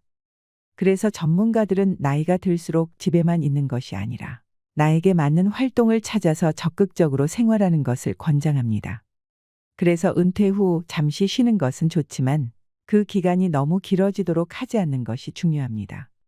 축 늘어지지 않도록 어느 정도 마음을 다잡을 필요가 있는 것이죠. 그런데 우리나라 사람들은 노후 준비가 되어 있지 않은 경우가 많습니다. 내가 노후에 무엇을 하며 시간을 보내는 게 좋을지 계획하며 살아오지 않은 것이죠. 노후 준비는 비단 경제적인 부분만을 얘기하는 것이 아닙니다. 건강이나 취미생활, 봉사활동과 인간관계 등을 포괄하는 개념입니다. 은퇴 후에 딱히 하고 싶은 일이 없다고 말하는 사람들 중에는 엄밀히 말하면 하고 싶은 일이 없는 게 아니라 뭘 해야 할지 구체적으로 생각해 본 경험이 없어서인 경우가 많습니다. 내 이야기 같지 않으신가요? 젊을 때부터 은퇴 후에 할 일을 미리 구상하는 것이 좋지만 꼭 그렇지 않더라도 우리에게 기회는 충분히 있습니다. 늦었다고 생각할 때가 가장 빠를 때이지요. 특히나 120세 시대에 도래한 지금 남은 삶을 어떻게 행복하게 보내야 할지 지금부터라도 차근차근 생각해 나가다 보면 누구나 부러워할 인생의 노년을 보내고 계실 것입니다. 오늘은 노후에 돈이 많이 들어가지 않으면서 할 수 있는 은퇴 후 시니어들이 하기 좋은 취미 생활을 소개해 드리겠습니다.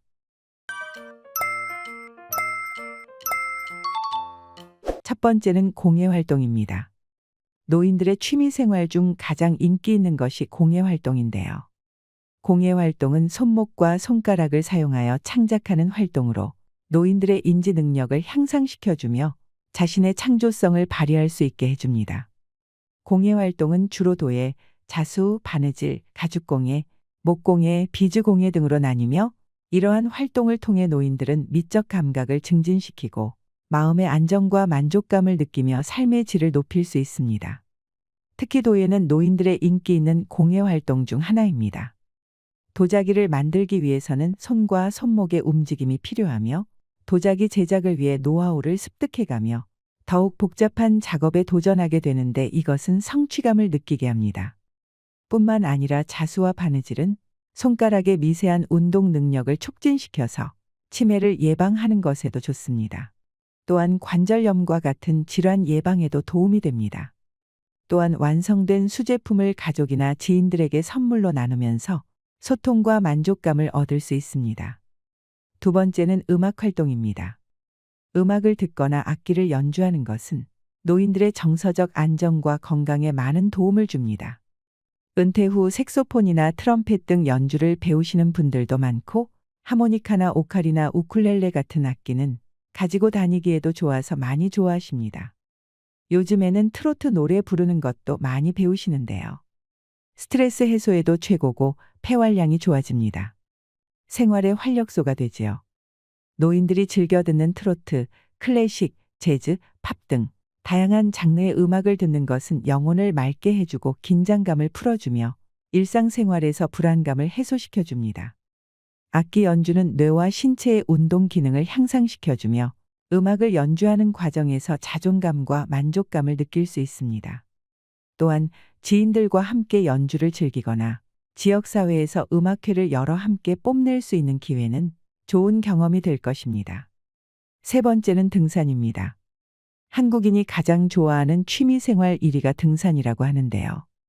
노후에 등산을 하는 것은 건강에 매우 좋습니다. 특히 50대, 60대 분들께 추천을 드립니다. 혼자서도 얼마든지 할 수 있는 운동이고 친구나 배우자와 함께 즐기기에도 참 좋은 운동입니다. 등산은 체력을 강화할 뿐만 아니라 혈액순환에도 도움이 됩니다. 걷기와 등산은 신체의 균형을 맞추고 자세를 개선시킨다고 하지요. 드넓게 펼쳐진 자연 풍경을 즐기며 나무 냄새와 풀 냄새, 흙 냄새를 맡으며 편안함을 느끼고 스트레스 해소를 할 수 있습니다. 정신 건강에도 도움이 됩니다.